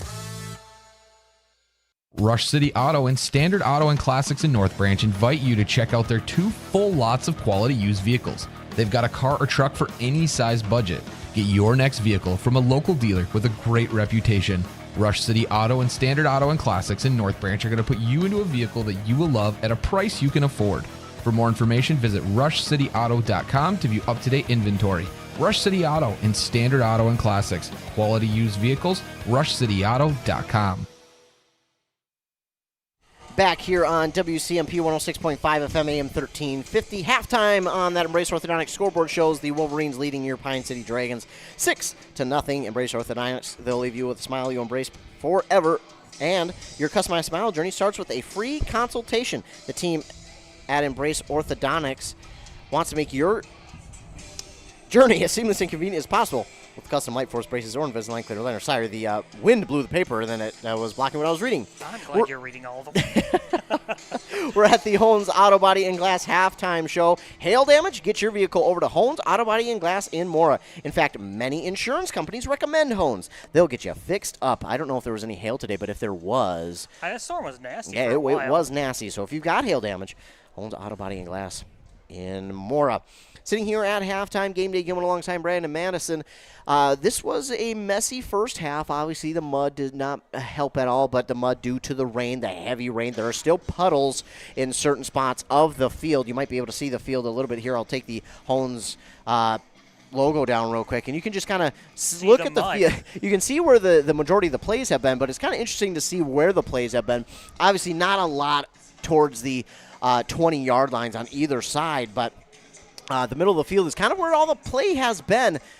But it has, again, been a sloppy one for both teams. It's unfortunate, but you know that is what happens when you have that much rain. We weren't expecting to see anything great, obviously, because of the rain. But taking a look at the first half stats for Rockridge, it was 12 carries for 29 yards rushing, 3 of 13 passing for 38 yards and a touchdown. That touchdown throw was thrown by Coombe. On the other side, for the Pine City Dragons, 18 carries for 44 yards rushing, 3 of 7 passing, 3 yards, and an interception. Looking at the possessions for Rockridge, 6 of them, 2 in the first quarter, 4 in the second. They had 1 penalty, which was a bit of a surprise, and 1 turnover in the first. Then for Pine City, 5 total first half possessions, 2 in the first, 3 in the second. They had a penalty in the first and then 2 more in the second, but all 3 of them were penalties that took back a big play. Yeah, the first 2 holding ones, they brought back, what was a 9-yard and almost a 10-yard one, if I remember right? Yep. So big plays they took away. And now they had 2 turnovers both in the second. And looking over at, looks like Rush City into the what could be final quarters of that one. Looks like the Broncos just broke off a big run to score. It was 58-14. Now it's 58-20 over there in that one. So that one is 58-20. And looking elsewhere, over in Ogilvie, last time we checked, it was 52-0 Lions over the Carlton Renshaw Raptors. Then over in North Branch leads Cloquet 16-8 currently. Then we'll move over to we already checked that one. Yeah, I knew that. Come on, you can do it.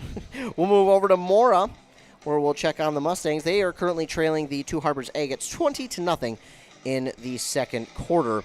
So those some updates from games going on around our local listening area. In this one, the Wolverines lead your Pine City Dragons 6-0. And I'm still really impressed with how the Dragons have grown from last year. The physicality has just been phenomenal. It's a night and day difference. They look meaner up front. They're getting there. They're getting after it on defense. The offensive line is making holes, opening things up. Sure, you have, especially now in the mud, you're going to slip and everything, but you're going to have people come through every once in a while. Right. But it's been infinitely better. It really has. It's been really nice to see them have that improvement this year, and it just continues to improve. Now, some of the things that they'll obviously have to work on here, turnovers, number one, penalties on big plays. So turnovers, yes, but also the Wolverines, they had a few dropped, just muffed snaps. Especially that last one where he just dropped it and dropped it and dropped it. Yep, and unfortunately, it almost looked like Pine City may have thought he was down on one of them because they just kind of stopped. So that was an interesting play all around. But it is halftime here in Pine City. 6-0 is the deficit for your Dragons. There have been times tonight where they have definitely looked like the better team. There have been times tonight where the turnovers have definitely been a problem. But we'll wait and see see what is to come here as we go forward in this one. We're going to take another commercial break. We'll be back after a word from our fine sponsors here on WCMP. Stop relying on unstable energy prices and switch to self-sufficiency with the Classic Edge HDX outdoor wood furnace from Central Boiler.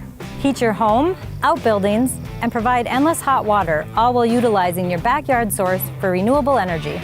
The Classic Edge uses up to 60% less wood, which means less waste and less work. Be more comfortable for less money with the Classic Edge HDX. Northland Boiler Sales. Visit northlandboilersales.com.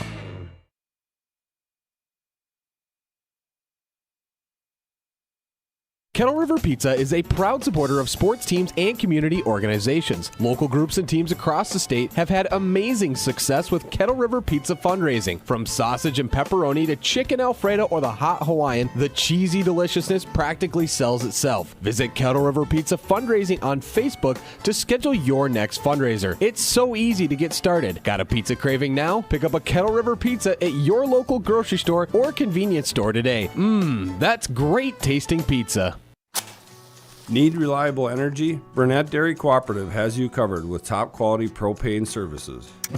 Whether you're heating your home, running your business, or firing up the grill, our propane is safe, efficient, and always dependable. Choose Burnett Dairy Cooperative Propane, your trusted partner for all things energy. Stay warm, stay powered, stay local. Your journey to smile with your forever starts at Embrace Orthodontics. The team at Embrace is committed to providing world-class care and a remarkable orthodontic experience. Choose between custom Light Force braces or Invisalign clear aligners with locations in Pine City, Lindstrom, and Cambridge, and a plan to fit your budget, whether you have insurance or not. Embrace Orthodontics will make your smile journey comfortable, convenient, and customized just for you. Visit EmbraceMN.com today to find out how to set up your free exam. EmbraceMN.com. Embrace Orthodontics, a smile you will embrace forever.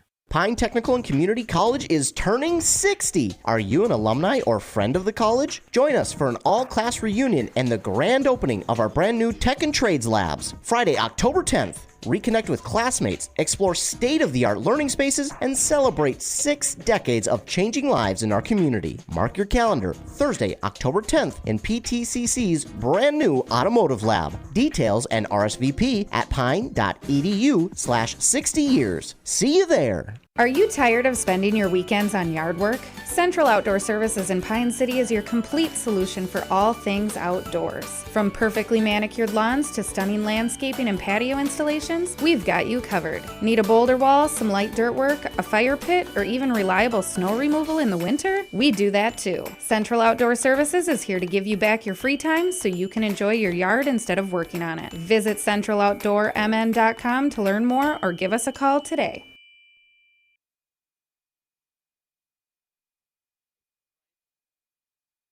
Back here on WCMP Anthem Country 106.5 FM AM 1350.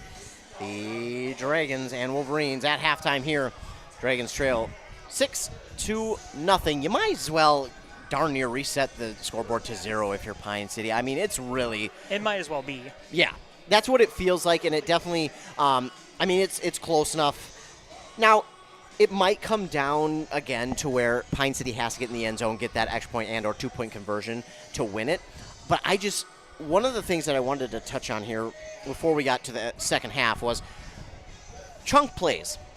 Obviously, we're not going to see too many of them, but for Pine City, if you can get one, I got to imagine that would almost be enough, right?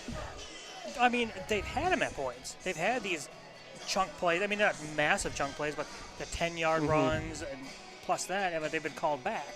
So it's there, but not there, if that makes sense. No, that makes complete sense. And for Pine City, now, obviously, again, we talked about it. You're fine with those drives, 6-7 minutes, score, but you have to score. That's the difference. You can't eat all the time and not get points. Exactly. So, my question to you, what are they going to have to do to, one, put a drive together, and two, finally punch it into the end zone? I think, like we've talked about before, I think you come out after half and you throw on first down right away, because that's when the ball is going to be the driest, gloves will be driest, people will be more capable of throwing and catching in this mud. After that, you're going to go, I think, they've had some penetration up the middle, but we've also pushed them off the ball. I don't know if I would look at the screen again, the way they've been bleeding through here and there. Yeah. And then on defense, I think, like you said, you watch, what's his name, Coom come out of the backfield and that little out. Oh, yeah. You need to sit and watch on that. It sucks because you're not going to be able to be there if it is a run, but you can fill the run. It's hard to get back over top of someone running down the field. No doubt. And getting set for the Kettle River Pizza kickoff here in the Holmes Auto Body and Glass halftime has come to a close. Pine City is out there and ready to receive the Kettle River Pizza kickoff here to begin half number 2. Kettle River Pizza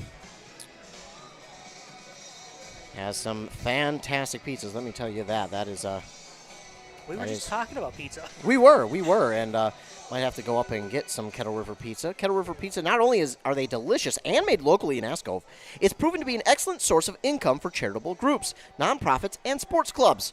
Let Kettle River Pizza help you and your group succeed during your next fundraiser. So here we go, the Kettle River Pizza kickoff. Coom will look to kick it away. The Dragons are up at the 20 to receive this kick. So obviously not too concerned about it going deep.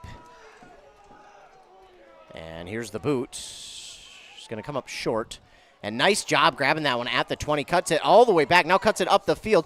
Oh, man, he was slipping. And if he didn't slip, he might have been able to just kind of tweak his way through that little bit of a seam he had and get farther north than he did. But it's still a decent return there. And I think it was Evan Denz on the return. Either way, it's a good return up past the 40 for Pine City. So, way to go. Way to start the game. Or start the half, I mean. And we heard in the interview with coaches Fort and Berger how they were really happy with the way their special teams was playing, and especially the kick return game. We know when we were playing, we had really good kick returners. Oh, yeah. I mean, it sounds redundant, but it is a big part of the game. It's 3 pillars, and special teams is it, and it can win you games.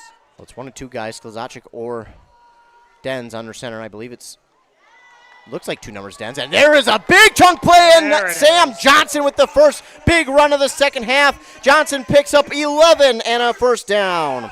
There's that chunk play you talked about. There it is. Right up the middle.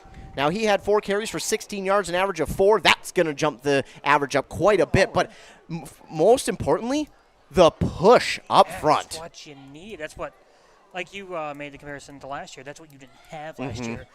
You can bully offensive or defensive linemen. Well, this is they consider the O&D lines their most veteran group, and there's a lot on their shoulders this season. First down and 10 now in Rockridge territory. They're going to give it back to the running back Johnson, and he is going to be stuck in the backfield. He'll pick up, no, he won't get a yard, but he'll get back to the line of scrimmage. And that actually is that Denz? Okay, that's just mud. Muddy Mudson, as you said. I know it is Johnson, so no gain.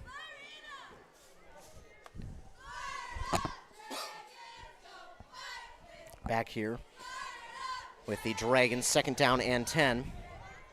Final over there in Rush City, the Tigers beat the I Falls Broncos 58-21.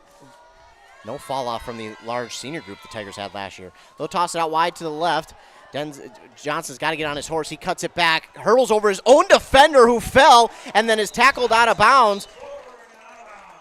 And if I'm being honest, I don't know if he needed to tackle him like that out of bounds. That was maybe a little bit too much extra there for the Rockridge defender. But Sam Johnson, either way, picking up 9. No, they're going to say a full 10, and it's a first down. Well, we'll give him 11 just because I couldn't really see it. But you know what? Nice job. Now, good run, good agility. Yeah, and he had to hurdle over his own man who was on the block out there. While tightrope on the sideline, that's an impressive play. He's up. Looks to be okay. That's all we can ask for. So 1st and 10 now in Rockridge territory inside the 40. We'll give it up the middle again. Nothing doing. He slips that tackle, though. Manages to fall forward maybe for a yard on the carry from what it looked like Evan Dens. So gain of 1. His last 3 carries have now been a yard. The one before that was a loss of 1. As long as you keep gaining the yardage. Again, not to sound too much like Booger, but you'll get there eventually. But, I mean, that's an important thing, too, because, you know, how many years do we see this team go backwards, and set themselves, even in the first half? Game. Or the first game, too. Yeah, so, offense definitely moved early. I don't know if you saw the offensive line, but. If the refs didn't see it, I didn't see it. Yeah, I don't know what I'm talking about. Yeah, you're right. Must have saw something. Short gain there. I believe Dens again. And I'll give him a yard. I mean, not predicting this game, but in the NFL, I hate when I see the tackles jump like a full second early and they don't call it. It's like, so what frustrating. Are you looking at? Right. So frustrating. So it'll be 3rd down and 8 for Pine City. This will be interesting to see what they decide to do here. 4 down for you yet, or are you going to punt? I struggled to punt here because of the momentum you just got, but I think you almost might just because field position. Stacking the line. They'll have a man in motion right to left. They're going to toss it left. Oh, boy, that's blown up in the backfield. He's just trying to get foot. Yeah, nothing doing. Yeah, they got through. And yep, nothing doing. And it'll be a loss of yardage there. I believe that was Dens. So a loss of, oh, my goodness, about like 5. 5, yeah. So it'll bring up 4th down. Well, now I think you punt. I think you definitely punt here. Or the arm punt. Yeah. Because I think in this spot, you force Rockridge to drive the field. And if they wind up going, 80 yards? Well, okay, then they just beat you. But if not, well, you're getting the ball back anyways. Probably in a good spot because we haven't seen, with the conditions, great punting. No. Well, they're going to line up to go for it. All right. So let's see what the play call is. I'm assuming this will be some sort of rollout. We'll see. You got to roll to the right, though. Look at the pressure. And that's where he will roll. Nice block there. Got a man outside, but it's going to come up well short from Sklzacek. It'll be incomplete. Yeah, I just watched one of the Dragon players get up, and it just looked like the whole field came up with him. Oh, man. Just full of mud.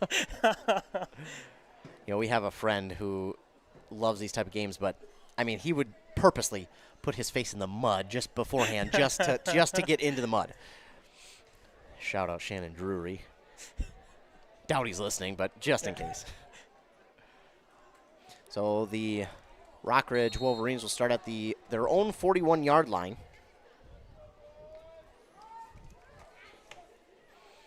To begin this 3rd quarter. 8:05 to go on that Embrace Orthodontics scoreboard. And that's another bad snap. It's going to wind up falling backwards to Coombe. He's going to pick it up and lose a couple yards. If I'm Pine City, I'm taking advantage of the next snap. I'm bringing it right up the middle. Bring it hard. I do enjoy the one player out there who has not been in the game a bunch because he is white. You could read the numbers still. I think it's a loss of about 3 for Coombe. So it'll be... He looks like he's on a different team. He does at this point. 2nd and long. They'll line up quickly, and they're going to bring it right up the middle, but it's a cleaner snap this time. Coombe with the carry. He's going to get back to close to the original line of scrimmage. Flag down on the far side of the field. This will be interesting. He gained maybe a yard, if anything. Let's see what this flag is. If it's holding, I don't know if you take the holding call. Really? You go 3rd and 14. Okay. Is just, Second and what, be 24 at that point? Yeah. Well, I think I take it because you trust your defense here, and if they are forced to punt or go for it, you're going to wind up with very good field position. Oh, did they call defensive holding? Is that what they called? That's what it looked like.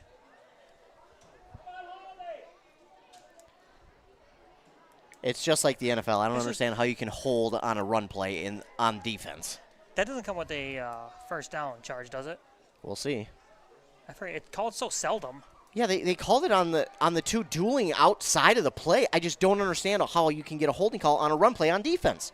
Makes no sense to me. On the opposite side of the field. Yeah, that's just. I think they were battling. I think he just threw him down. It's a first. It must not have been.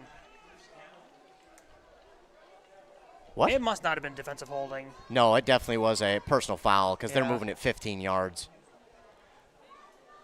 Yeah, that's I mean, I saw personal. two people locked up over there. Yeah, it must have been. He must have got him down and either must have said something, slammed him Well, I mean, again. they were still up when the flag was thrown.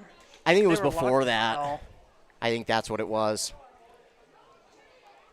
Well, that is a bad penalty for Pine is. City. It's hard to keep your emotions in check sometimes.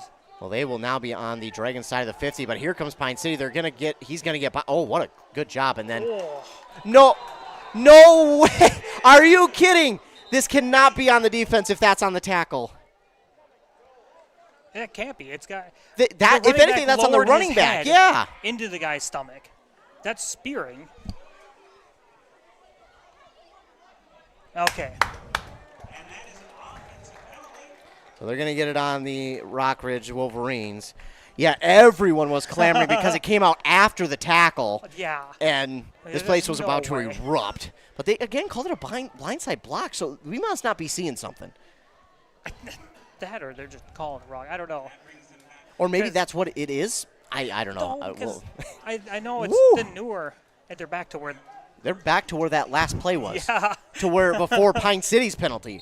My goodness, they're back behind the 40.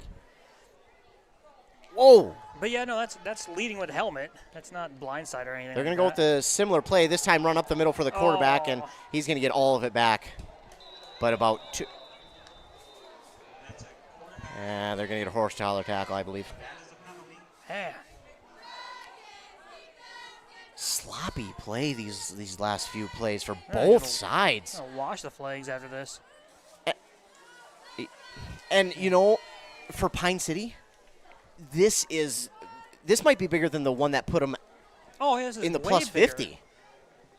Because now it's a new set of downs on the deep in your territory. 25, it looks like.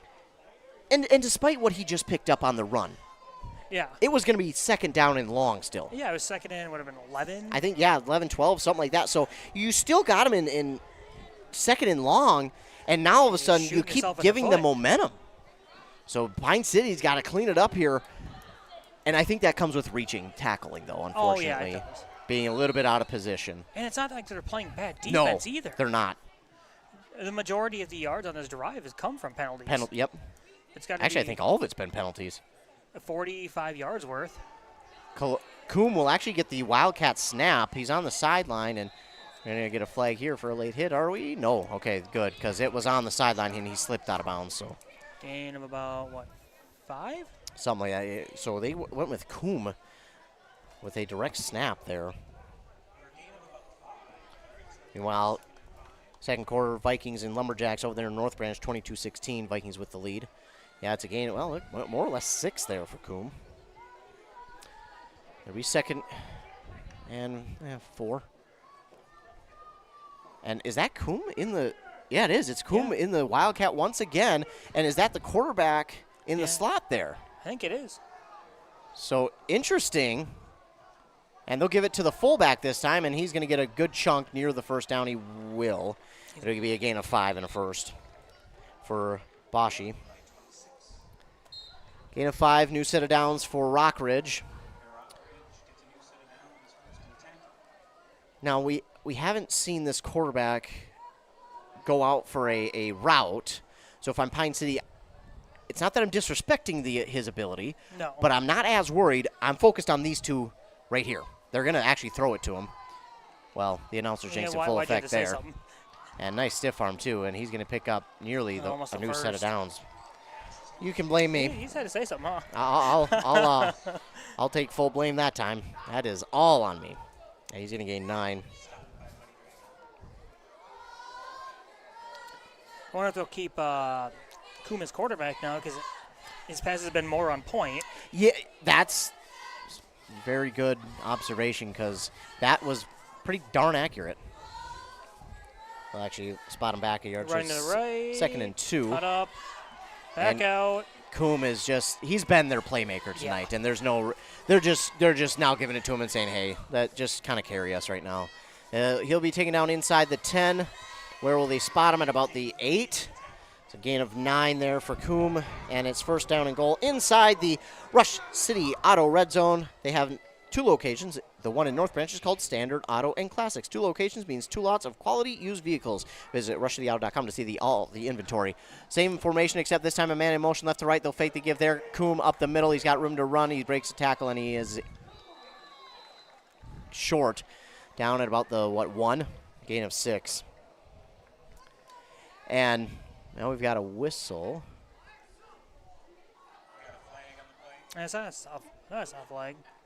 Oh, I did not see that. And it looks It was like right at the end. Yeah, it's going to be on Pine City.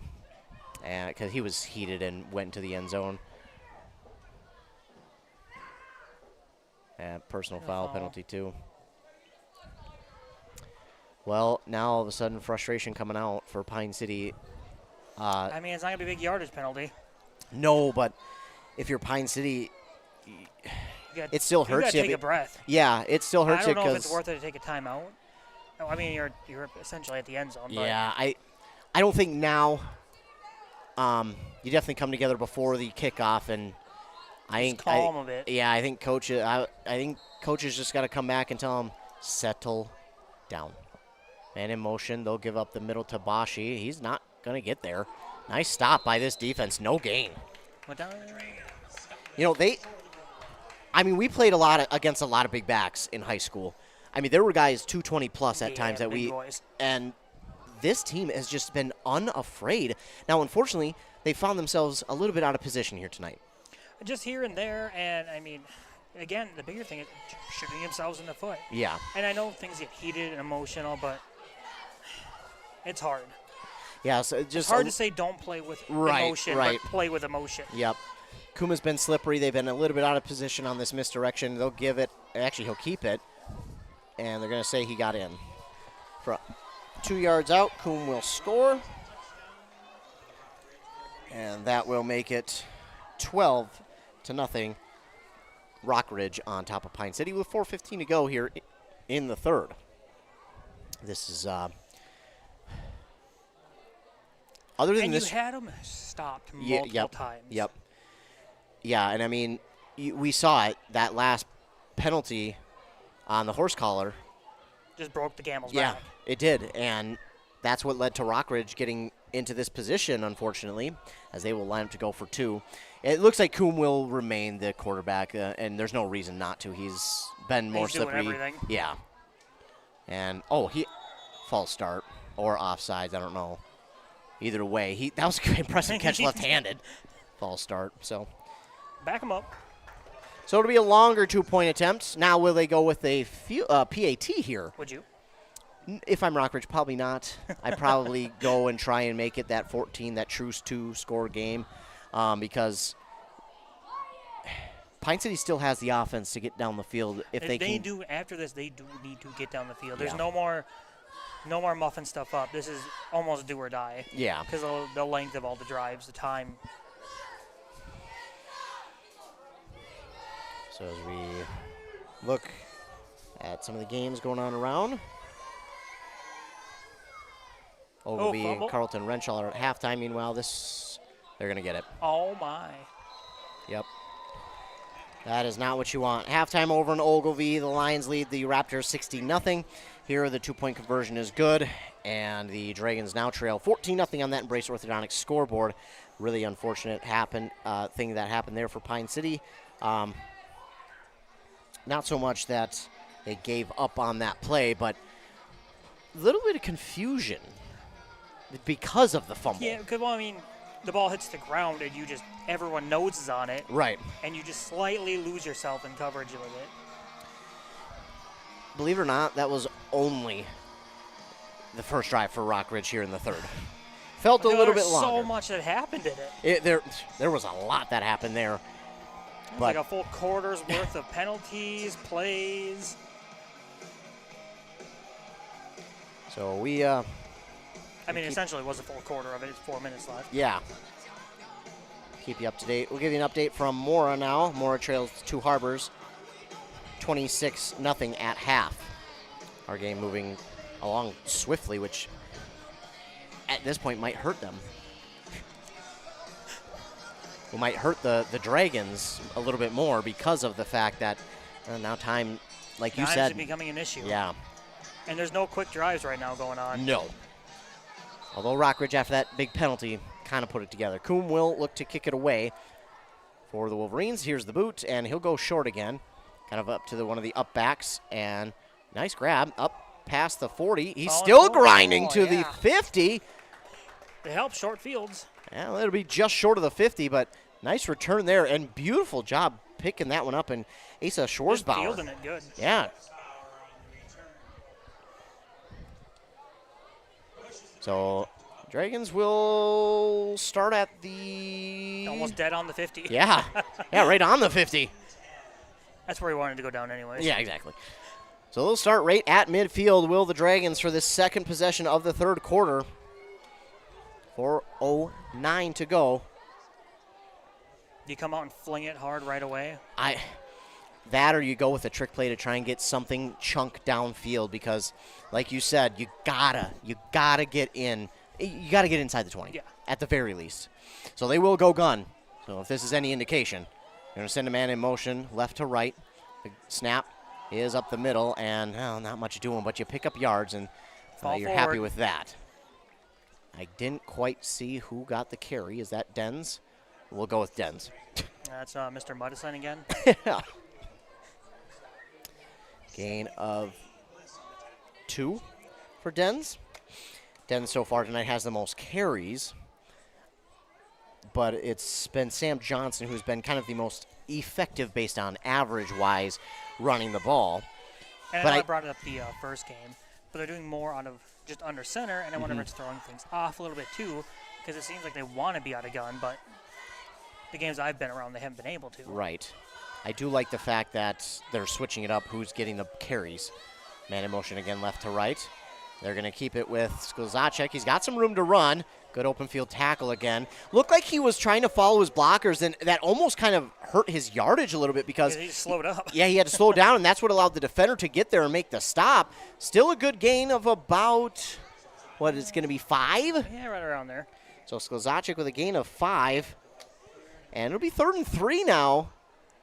And what they did was they lined up in the pistol with the fullback next to Sklzacek, and he led the way. And I think that's a good way to get rid of the bleed through. You just send that fullback right away at whoever comes first. Well, and find a different color jersey. Right, and you're setting the tone physically. Yes. We ran that, and we had a couple fullbacks who, man, delivered. They will go out of the pistol. Yeah, is that the pistol or is that the gun? I can't quite tell if they're next to each other. And it will be Sklzacek. He's got the first down and then some, and he's taken down as he for another big chunk. Backpedals for the first down. Is that the 35-yard line is where he's taken down? 35-36. So a gain of, 8 yards there? 9, actually, for Sklzacek. So 9-yard gain there. He's got to keep rolling. And now, maybe I won't say anything. Yeah, you shut up. I won't say anything. I don't want to jinx it, but I'll try and wait till the drive is over, but I might have to say it before the drive is over. But first down and 10 now for Pine City, again into Rockridge territory. And we've been in gun this whole time now. Yeah, it seems to be working. Getting a little bit more smoother. Yes. And I think they're also getting a little bit more time to give these guys holes to run through. Sklzacek. Yes. And he breaks off a tackle. Oh, he's still running, but then is hammered down after he broke out of that pile. That was a hard hit, and dang. And because of the hard hit, he's down. Oh, man. Shoot. Well, we hope and pray that he is okay. We'll take a look at him. Your local radio home for Minnesota Vikings football is WCMP. Breaks another at the 30, and is loose! Your favorite hometown team with your favorite players. Caught by Jefferson! Don't miss the hits, the action. Touchdown, Vikings! Catch the excitement all season long. And he caught it! Minnesota Vikings football is on Cool Country 100.9 WCMP. Finding that missing shin guard. Remembering whether it's a home or away game. Getting the right kid to the right playing field on the right day. Why are simple things sometimes so complicated? Thankfully, with auto owners, insurance doesn't have to be one of them. We work with independent agents who keep insurance simple so you can worry about more important things. Like not being that fan. Oh, come on, ref! That's simple human sense. Your local auto owner's agent is Pine Insurance Agency. Visit them at pineagency.us today. pineagency.us. October is Minnesota Manufacturing Month. The Central Minnesota Manufacturers Association wants to say thank you to all the manufacturing employees and companies. Without you, we would not have a lot of the products we enjoy using every day. Join us at one of our tours of area manufacturers. Tours available this year will be held at Felling Trailers, Brenny Transportation, and New Flyer. Tours feature both in-person and private tours. Learn how to register or attend at cmmaworks.org. That's cmmaworks.org. This message is brought to you by the Central Minnesota Manufacturers Association and bronze sponsors Falcon National Bank, DeZurich, KCED, Meadowcraft, Manufacturers Alliance, and the Minnesota Department of Labor and Industry. More information available at cmmaworks.org.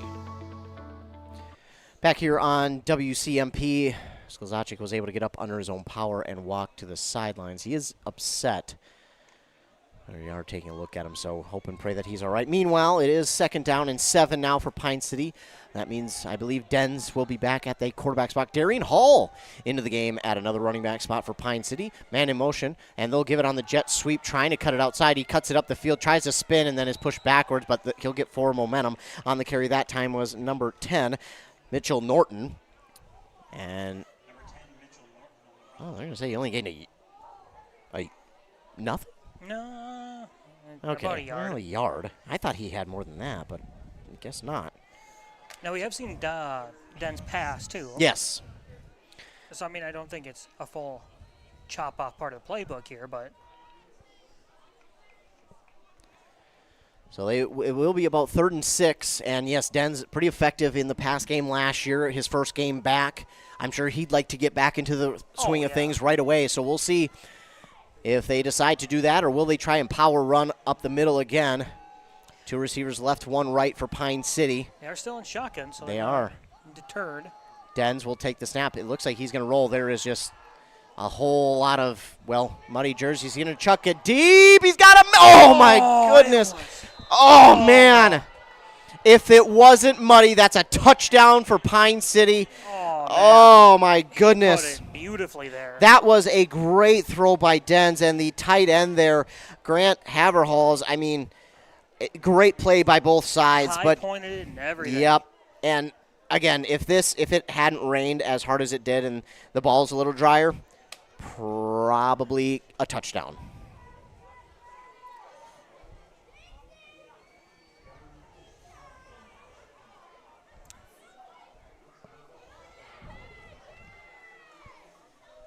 So it'll be 4th down now and about 6. Pine City will line up to go for it with 5 seconds to go here in the 3rd.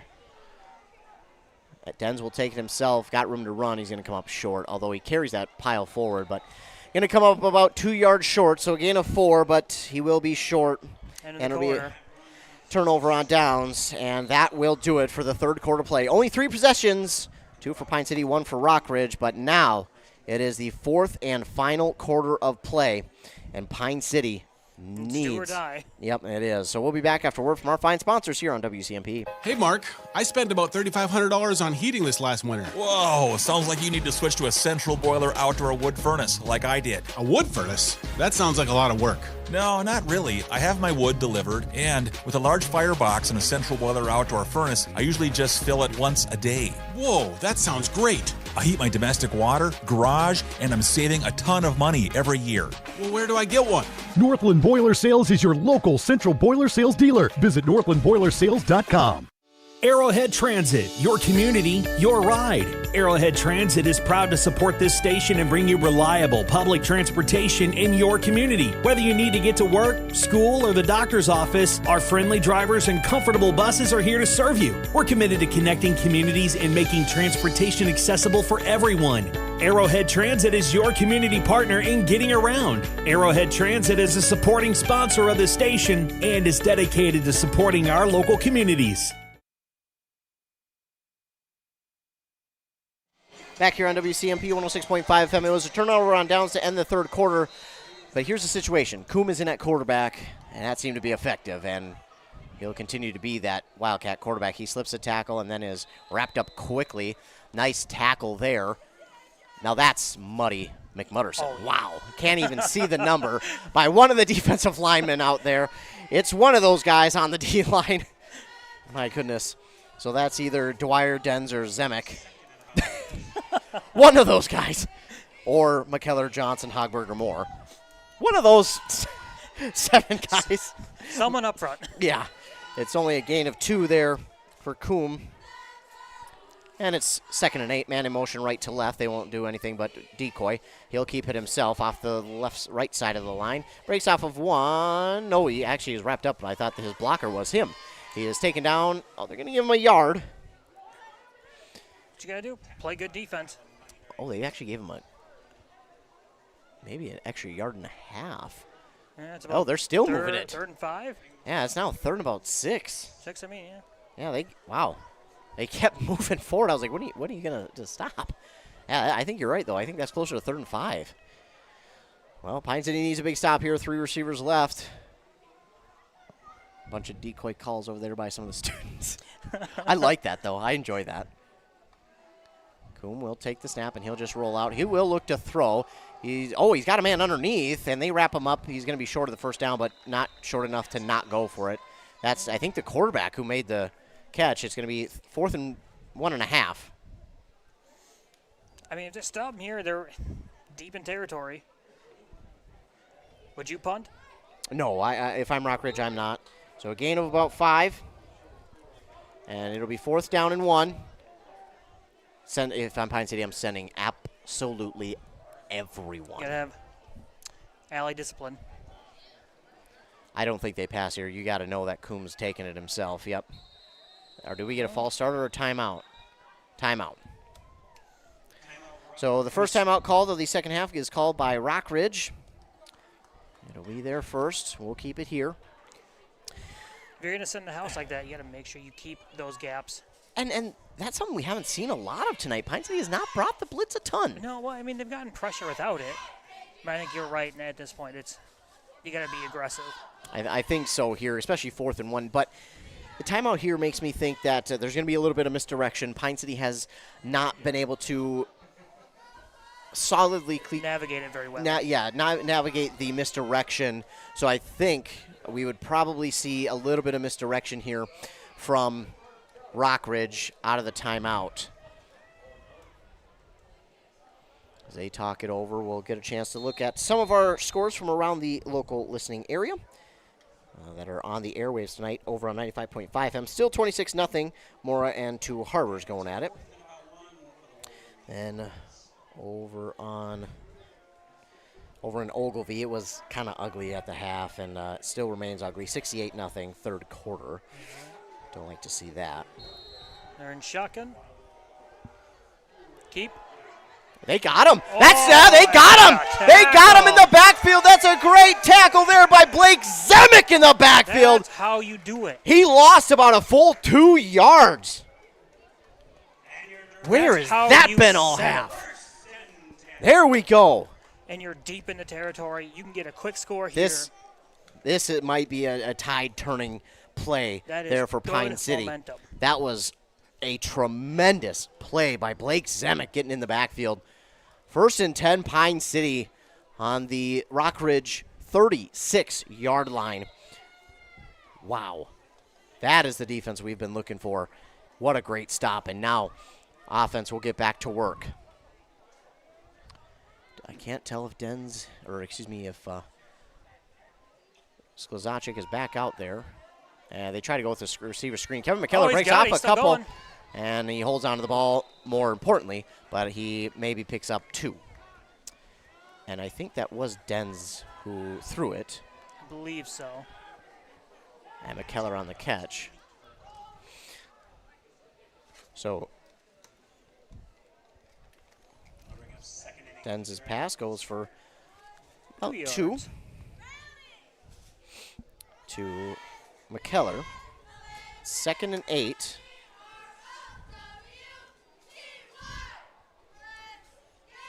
And I think unless Sklezacic had to leave the field, he might be back out there. I think he's right there next to the coach. Okay. Helmet off right there. So maybe he's getting ready to go in. Well, that'd be great. They will throw. Denz looking back. He had the backside tight end, but he's got a receiver. No, man. It was there. Oh, he had the backside. I don't know if you've seen it, and I don't know if I don't know if he's an eligible receiver. Looks like he is. He had the backside tight end. I mean, there was no one within 25 yards of him. But let's not discredit the great throw. It was another great throw. He missed your tight end over there, but he read it and threw it deep.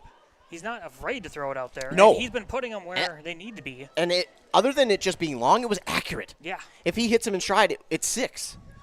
Good throw by Denz.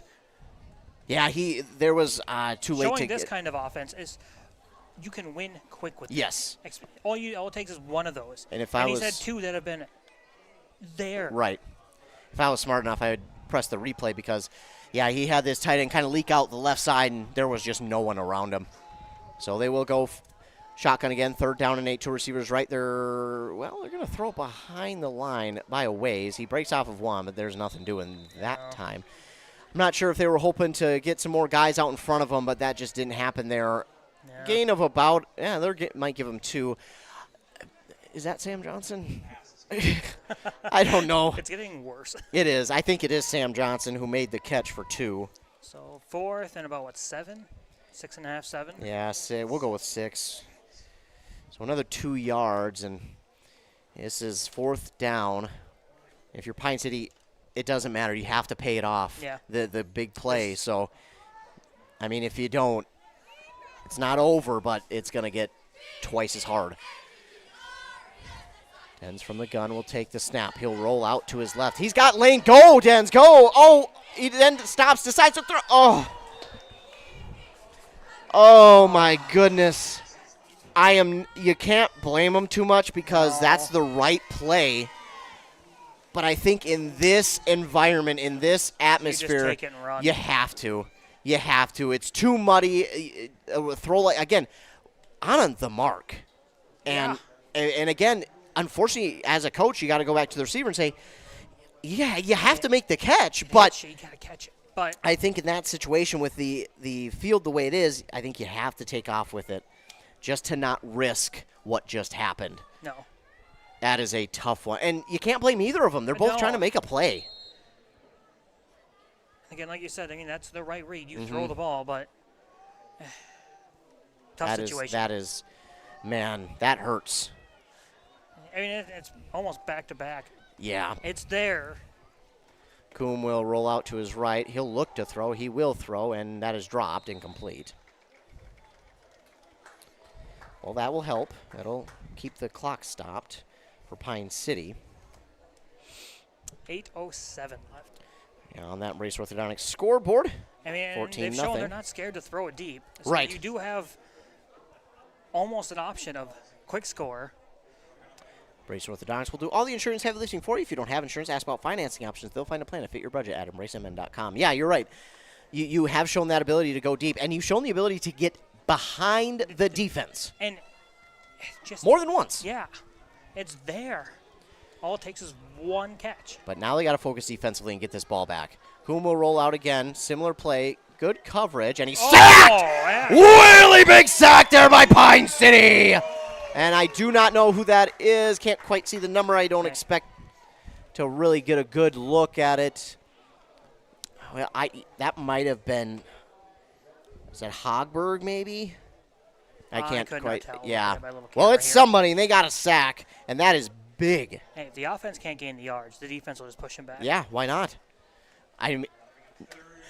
If you're Pine City now, stay back just a tad. You play and the do sticks. not get a flag. No. 3rd and long for Rockridge. Look, it's going to be a receiver tunnel screen on the, oh no, on the far right side, and he's going to get back to the line of scrimmage, and then maybe a gain of 1 or 2 more. So gain of about 7 or 8 there, and oh no, do we have a Rockridge player down now? Oh no. Man. Well, you hope he's okay. Mud is not the best thing to always play on. No. It looks like he's getting up, though. Oh, whoa. They gave him 4 more yards. Oh, wow. So he gained 9. Still 4th and 6? Yeah, 4th and 7. Is that, right around there. Yeah, 6 or 7. I don't know if they gained that many on that one. But, hey, we're not down there, so can't say much when you're not down there. Yeah, they had the double tunnel screen working on both sides, but they just had the big guys out there on the right side of the field, and unfortunately, Pine City just was not in good position for that one. Not that they didn't make the tackle, but not in good position. Now you got to make a stop and get the ball back. Clock runs 6:50 to go. Yeah, they're just waiting. Yep.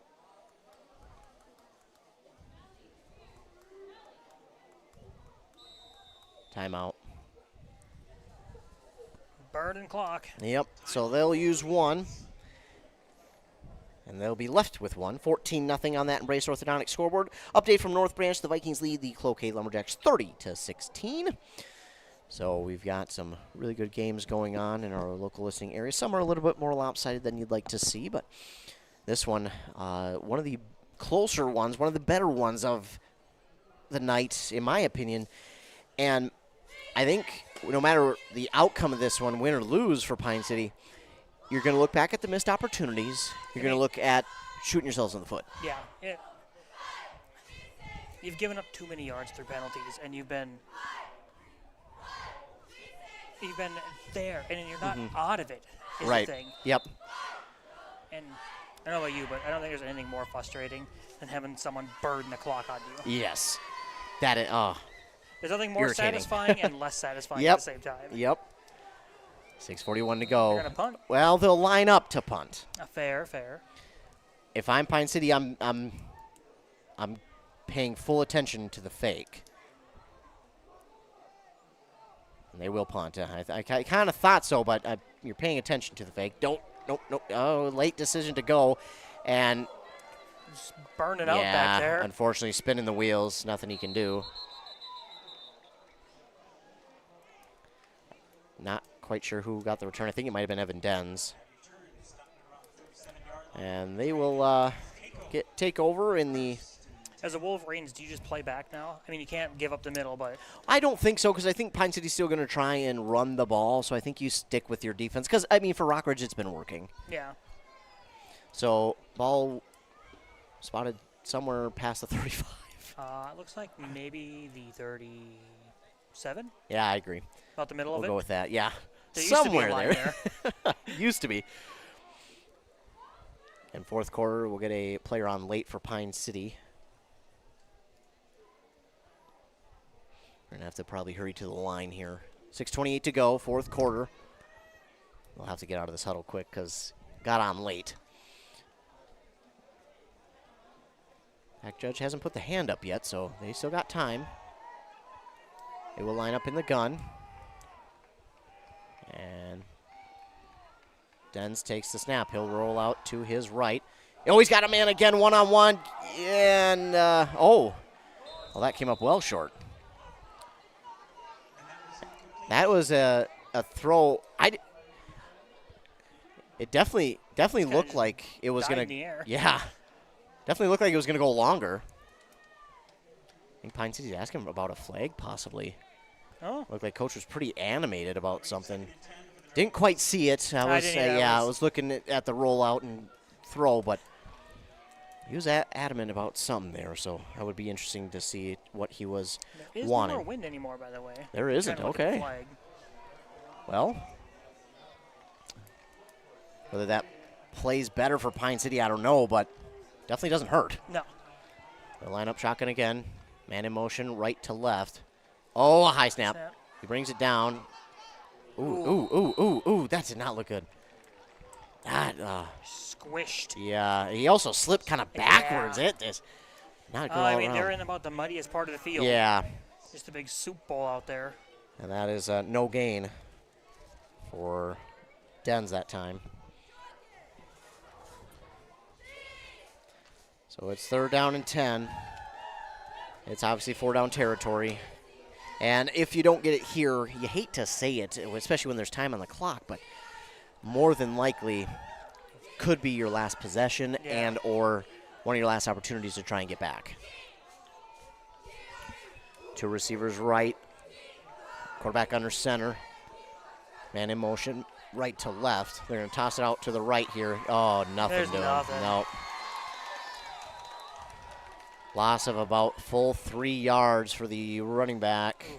I didn't quite see who that was, by Johnson maybe. And that's 4th. Well, you have to go for it. Yeah. Now, obviously, you see the 2 safeties going back past even the 1st down marker just to get a good run if they got a pass in front of them. Because all you need to do is stop them in front of it. No, booger. Couple of guys laid on for Pine City. I would assume we'll see a deeper throw. This clock runs under 5 minutes to go here in the game. I mean, it's almost coming to you need it. You need it now. Yeah. You don't just need it. You need it now. It's my money, and I need it now. I'm glad you made the joke. 2 receivers right, 1 left. Nobody in motion. Dens will roll out to his right. He's under a lot of pressure. He's chucking it up. He's got a couple guys there, and it's incomplete. It's just not the game where you can have one right extended hands. It's got to be more right on the body. I think the pass the bender if they've hit him. Yeah. And I that's think that's almost more frustrating. Yeah. And that's the worst part about this is if the field, if we didn't have the rain, it's probably 14-all. Yeah. Because of the passes. And the receivers are doing a good job of looking the ball in. It's so muddy. It's just nothing you can do. So that will be a turnover on downs. And a different point of it is something different with the offense now. We're throwing it more and we're running into this issue. Yeah. Where in other years it's run. Right. That's And how often do you practice with a wet ball in the middle of a mud field? Exactly. So they'll go. Coombe will give it up the middle on a nice fake jet, but great tackle in the backfield by Mr. Mudd. Yep, I don't know. Great tackle in the backfield. I could not tell you who it is. No gain there for the running back. Couldn't even really tell who the running back was. I don't even know who the running back was.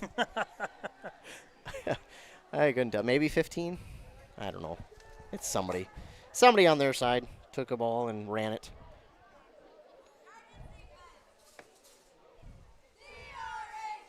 They'll go in the gun, and obviously they'll just take a lot of time off the clock. That hand is up in the back judge. There's the now wave as to say 5 seconds, and Coombe will take it off the right side of the line. Got a little bit of room to run. Bounces it outside. Got a lot of room, and he'll be pushed out of bounds. And I think that was 11 on the tackle, which is Darian Hall. But it's going to be a first down to the 20-something.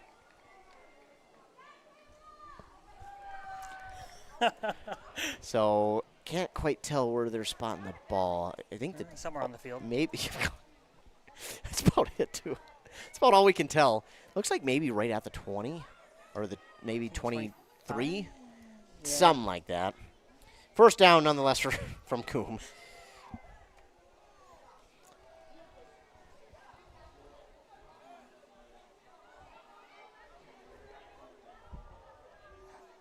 So they will line up in the gun, that same formation they've done all night, but with the tackle out of bounds. And now a nice tackle in the backfield. That's one of the linebackers. That looks almost like Dens. That time on the carry for Rockridge was number 20, Jeremiah Rayton.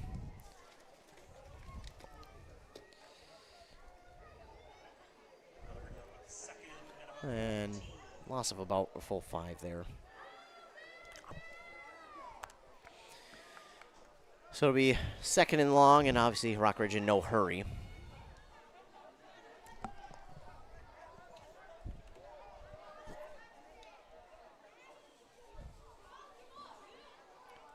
And they'll wait, continue to wait and wait and wait and just drain this clock, and that's what they're going to try and do just to finish this one off. They'll have trips left, one receiver out wide right. I would assume we'll see someone in motion, or Coombe will just take it himself. Dragon players trying to convince the ref that there was a false start. Not the case, and they got a good stop there. No gain for Coombe. And that'll bring up third and long. And timeout called by Pine City. That'll be their first, and it'll be third down, and that'll be their first timeout. Fourth quarter. No. Still third quarter in North Branch, according to a live stream. We'll see if maybe that's just a misprint there. But, yeah, so far here in this one, it's been close. Pine City's had their chances. It's just, again, a lot of it here in this. Elements. Yeah, a lot of it is the elements, and great placed balls by Evan Dens. It's just, unfortunately, if this was a dry game, all these are caught. Oh, God, yeah. Well, maybe not all of them, because I don't know. I am going to say all of them. At least the 3 that Dens has thrown. the one where he high pointed and everything, that one was 50-50. I still think he would have come down with it. Oh, that one, yeah. I mean, yes. That would have been snap the picture kind of book. Oh, my goodness, yeah. So out of the timeout, it's fourth and long, or third and long, excuse me, for the Wolverines of Rockridge. And, you know, give the Wolverines credit. They haven't been in too many third and longs tonight. No, they played sound. Kuma's going to throw. Oh, he's got a man deep, but it is, well, nearly intercepted by the defender. Can't quite tell the numbers at 19, possibly. James Noreen with the knockdown, and it's incomplete. Stops the clock, at least. Yeah, for Coombe. 2:12 to go on that Brace Orthodontic scoreboard. Meanwhile, the Ogilvie Lions lead after 3 quarters, 70-0 over the Carleton Renshaw Raptors. Could always be worse. Yes. Mustangs got on the board. They now trail the Two Harbors Agates 32-7. Timeout Rockridge. That'll be their final one. Interesting timeout call. I'm not. Maybe the right people weren't out there? I don't know. That's interesting. Interesting. Yeah, an interesting timeout.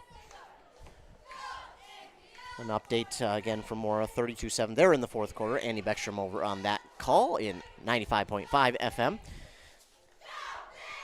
I know we got some football going on for college, too, tonight. Kansas State trailing Arizona 7-3. New Mexico UCLA about to start. Twins beating the Arizona Diamondbacks 5-2. I don't know if too many people are paying attention to them anymore. Oh, that's frustrating. We won't even get into that. Yeah. Everything that happened, just dumb. Yep. But don't forget your Minnesota Vikings play on Sunday on 100.9 FM. That game begins at 7:20 on Sunday night as we host the Atlanta Falcons. Kirko Chains will come back to town as not the starter this year, even though I would have taken him. I would have gladly taken him back. But, you know, it is what it is. That's how it works out. I just hope he still gets a chance somewhere before the season's over. They're going to actually line up to go for it, Will Rockridge, unless this is going to be kind of one of those Tom Brady pooch punts. It could be. But at that point, you just let the ball fall, bat it down, don't catch it. Late player on for Rockridge. Oh, Pine City was almost offsides there. Good thing the receiver kind of got set. Coombe will roll out, and he's going to throw it deep again, and he catch that? He caught it, and it's in the end zone for a touchdown. Wow. That hurts. That also is, wow, that's That one just hurts. yeah. I couldn't even see. I'm not even trying to tell you who caught it, because someone did. I don't know who. But the Wolverines will get a score to end the game. Someone in a black helmet. Well, Pine City's got black helmets too. I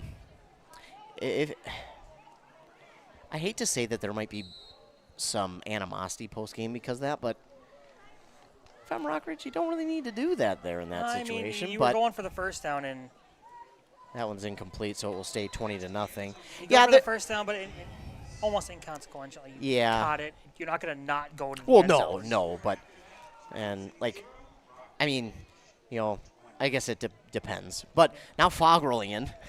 It's misty. So we've almost had it all here tonight. I won't even mention the gross thing we could see about before the end of the season because that's a swear word. So 20-0. Dragons trail in that Brace Orthodontic scoreboard. 2:04 to go. Yeah, this is just tough. It's all around tough for Pine City here today. And they've played hard. They did. They've played tough. And, funny enough, that route, instead of being out of the backfield, was similar to the route we seen Hibbing score on in their first game, just outside the numbers this time. Good coverage, though. That was the thing. He was good. He made a great catch. Yeah, good concentration, good play. So, and that was just outside the Rush Seattle red zone. Yeah, it really is. I mean, Thaler made a career out of making dumb catches that you yeah. shouldn't, and then dropping easy ones. We won't talk about that. So Coombe will get set to kick for Rockridge. And if you're the Dragons, you just put together a drive and score. Yeah, get in the end zone. Get something going for next week. Here is the boot. It'll be in the ground. Dribbler. And they'll cover it up. Nice job. Teammates getting on and covering each other up to protect it. So they'll start near the 40 with 2:04 to go. If you're Pine City, what do you do here? Do you just go all out, try and throw it, and just get in the end zone, or do I think this is almost practice time. Okay. You try things that you're not super comfortable with. Okay. It's in-game practice at this point. Okay. I like that idea. I think that's a good idea because you never know. Something might pop. And even though, a lot of people might say, it's the end of the game. It doesn't matter. Well. It does matter. It does. Because you can bring that forward into the next weeks. Man in motion left to right for Pine City. They'll go with that screen. And it's knocked down. That's incomplete. Yeah, I don't know what. Yeah. A little bit delayed on the whistle. But if you're Dens there, you got to understand that the defender's there. And unfortunately on that one, if he pulls it down and runs, he's got a little bit of lane on the right side of the field. Yeah. But again, that's a lot to ask of for guys who normally haven't played that spot. Oh, yeah, coming first game back, too. Yeah, that's a really good point. It's a very good point. So we will get the call back into the huddle from the sideline. Unfortunately, for Sklzacek, hasn't been out there after that big hit. So we're hoping it's just, again, kind of got the wind knocked out of him, but we're not going to speculate. No. We'll go out of the gun again. The running back to the right of the quarterback is Ezra Barth.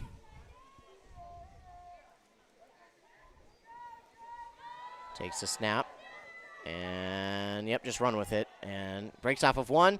Lowers the shoulder. And, he got to the 45, maybe 46. Gain of 6 for Dens. That'll be 3rd down and 4. Still running hard. Yes. But you could just kind of tell the last little bit that Pine City just had the life kind of taken out of them because that's what happens. I mean, you hate to say it, but yeah. And it sucks to see because they played really hard. They did. They played very hard. Under a minute and a half to go in the game. Pine City just trying to get on the board here before it ends. Dens in the gun. Takes the snap. Low snap, but he'll bring it down. Oh, he's under a lot of pressure. Nice spin move in the backfield. Trying to take it to the right side. He slips down. He's got the first, though, at the 49. Gain of 5. Clock will stop quickly. 58 seconds. So they will just let this clock run and try and get to their offense going. Dens. Yeah. Thank you. I didn't want to interrupt you guys. So first down, and they're going to spot. Well, that's more or less the 49. The nose is on the 49, we'll call it. So under 50 seconds to go. I'm assuming if Pine City gets a chunk play. Look at that towel he's got. It is just mud. Under 40 now. Dens takes the snap. Throw over the middle. It's intercepted. The spiral on that dang throw was impressive in the mud. And a big return on the interception.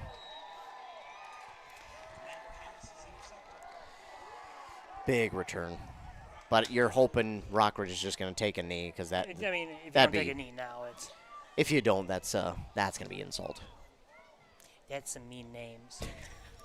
Back in my day, that'd be cause. No, I'm kidding. Well, that should do it, ladies and gentlemen. The interception again. The throw was impressive. Golly. Just wasn't the environment for the offense. No. Okay, Nokist will get out there for the Dragons, that linebacker spot. And again, kind of assuming that Rockridge will just kneel it. You hope so anyways. Yeah. Be a little bit unsportsmanlike if they didn't. 24 seconds left. Looks like that's what they'll do. Yep. All right. So at least they do go with the sportsmanship play and take the knee. But so the game ends with a 20-0 final. But Brandon, really not the final here in this one. It's a lot closer. No, it was infinitely closer. You got beat by Rockridge played good, and you got beat by the Elements. Oh yeah. It's hard to beat both. So that is going to do it, ladies and gentlemen. We'll be back for our post game. Stay tuned for our post game. So the Dragons fall 20-0. We'll be back after word from our fine sponsors, but stay tuned post-game because we will have our Pine Insurance Player of the Game come up and do a quick interview. The Pine Insurance Player of the Game. One player will receive the coveted Player of the Game t-shirt for a job well done tonight. Thank you, Pine Insurance Agency, covering Minnesota and Wisconsin. Back after word. Towel. Dry off. Right. We might need one.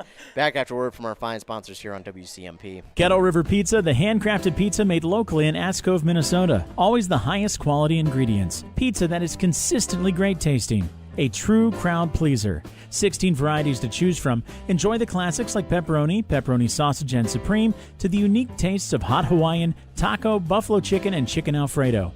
Pick some up at your local grocer, tavern, or convenience store. Handcrafted Kettle River Pizza. Moms and basketball players approved. The mushroom melt is back at A&W. How does this sound? Sautéed seasoned mushrooms and onions with melted Swiss cheese on your choice of a juicy burger or grilled chicken. Then add golden french fries and a medium soft drink. It's the mushroom melt and fries combo at A&W. Now, top it off with a classic A&W root beer float featuring vanilla soft serve and made fresh root beer, all in a frosty mug. Or how about the A&W root beer freeze? Signature combos and delicious treats always at your local A&W restaurant in Pine City. 106.5 FM, 1350 AM is your home for Packers football. It will be Green Bay football. Crowd was roaring. Get all the action every game, every game. There he goes. 40, 30, 20, 15, 10, 5. He leaped into the end zone. Touchdown. The hits, the touchdowns, the Lambeau leaps. Live Packers action every game. There is your dagger. Catch every game locally. 106.5 FM or 1350 AM. WCMP. How do you want to be celebrated? A church service, a celebration of life in a chapel, maybe even cremation with an outdoor gathering. Many of these things can be taken care of ahead of time and can be affordable. Methvin Funeral and Cremation has the resources and expertise to help you plan ahead.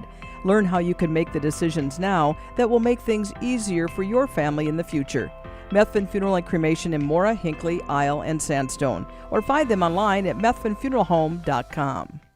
A&W Restaurant Pine City is still making fresh root beer, that signature item since 1919. It's still made fresh and on-site with real cane sugar and a blend of secret ingredients. It doesn't get any better than this. Their world-renowned A&W root beer is a classic treat, and they can top it off with creamy vanilla soft serve to be known as the famous A&W root beer float. Now that's smooth, tasty, and refreshing. An American iconic A&W root beer float. It never tasted so good. A&W Restaurant Pine City. Come grab your root beer float today. Pizza Pub in Pine City has a pizza and salad buffet on Fridays. Not the right vibe. Trav and the gang at Pizza Pub are a little hipper. Here we go. Take 2. Start off your weekend right with the Friday Pizza Buffet at Pizza Pub. From 11 to 1, pile your plate high with all-you-can-eat pizza for just $12, or upgrade to pizza and salad buffet for only $16. And they're now open Friday and Saturday 11 to 11 and Sunday 11 to 10. Pizza Pub, serving fresh pizza every day of the week. Come stop in. Pizza Pub of Pine City. And we're back here on WCMP 106.5 FM AM 1350. The Dragons fall to the Rockridge Wolverines 20-0 on that Embrace Orthodontics scoreboard. The team at Embrace believes the results of a remarkable orthodontic experience should last a lifetime. They'll keep your smile transformation where it needs to be with a lifelong retention program. We'll get our Pine Insurance player of the game here shortly, but Brandon, this one, I mean, it's just so tough all around because they played so tough, they played so hard, and just so many things went against them here today, and a lot of it wasn't their fault, unfortunately. Oh, yeah, it just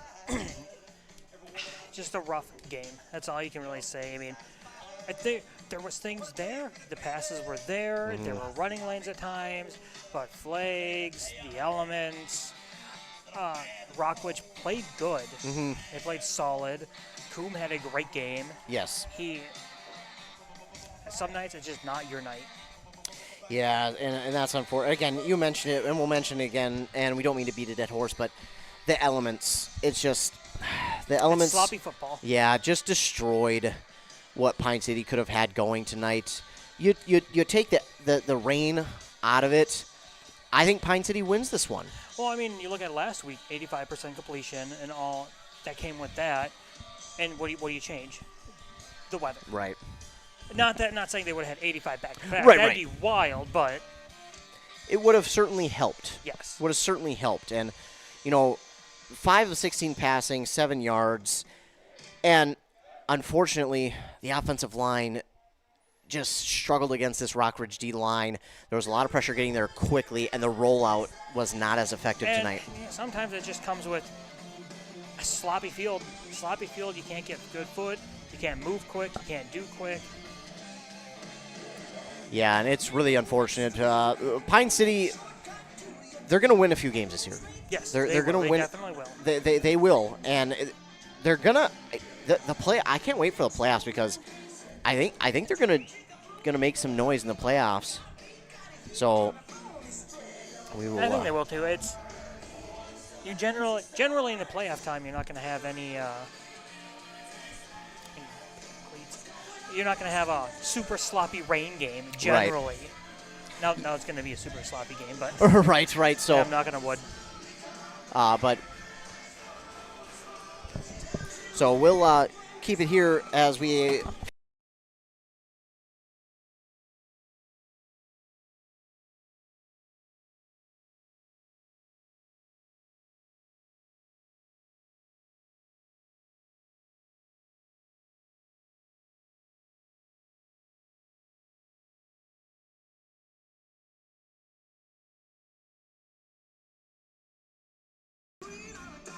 And back here on WCP, apologize about that, had a technical difficulty there, but we'll be joined shortly by our Pine Insurance player of the game.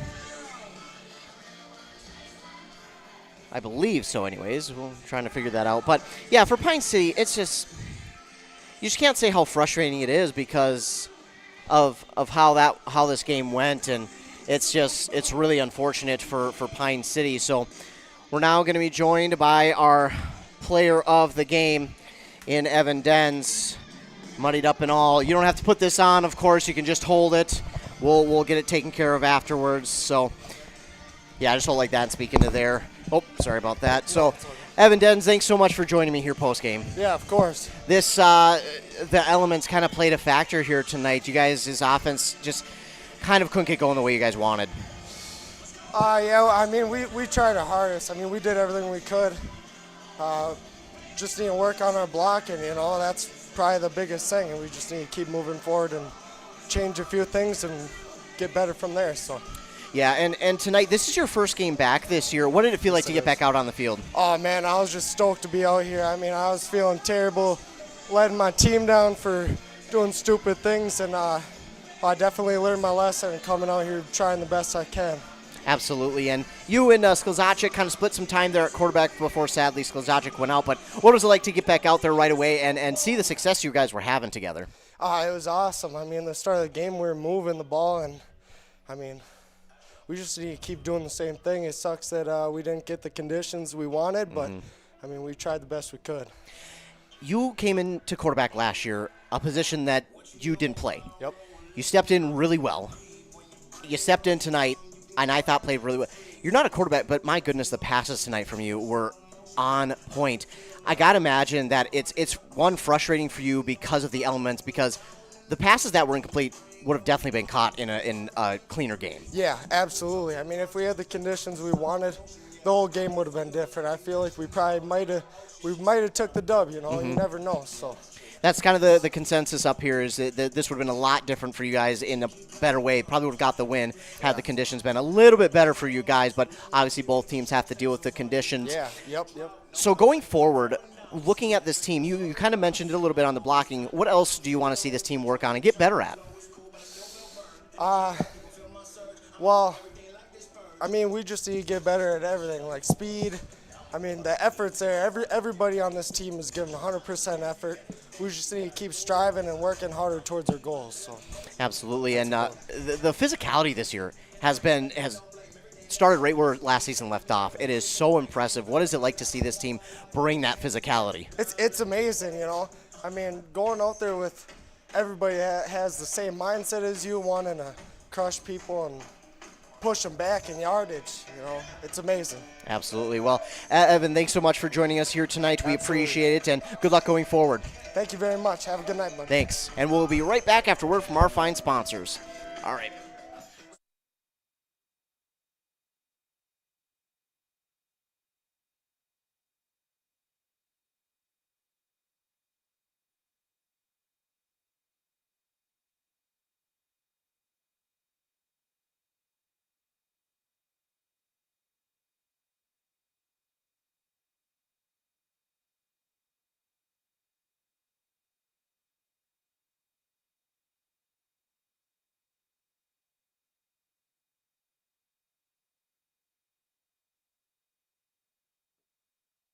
And we're back here on WCMP.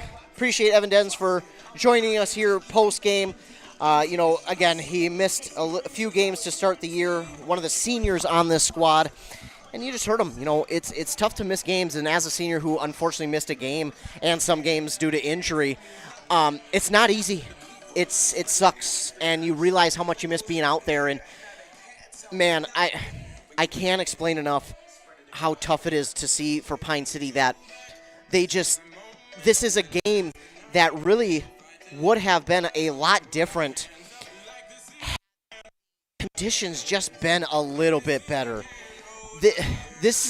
In my opinion, this is a win for Pine City. And I know this isn't what anybody wants to hear because, what coulda, woulda, shoulda, it's just to see because it should have, would have been a win for Pine City.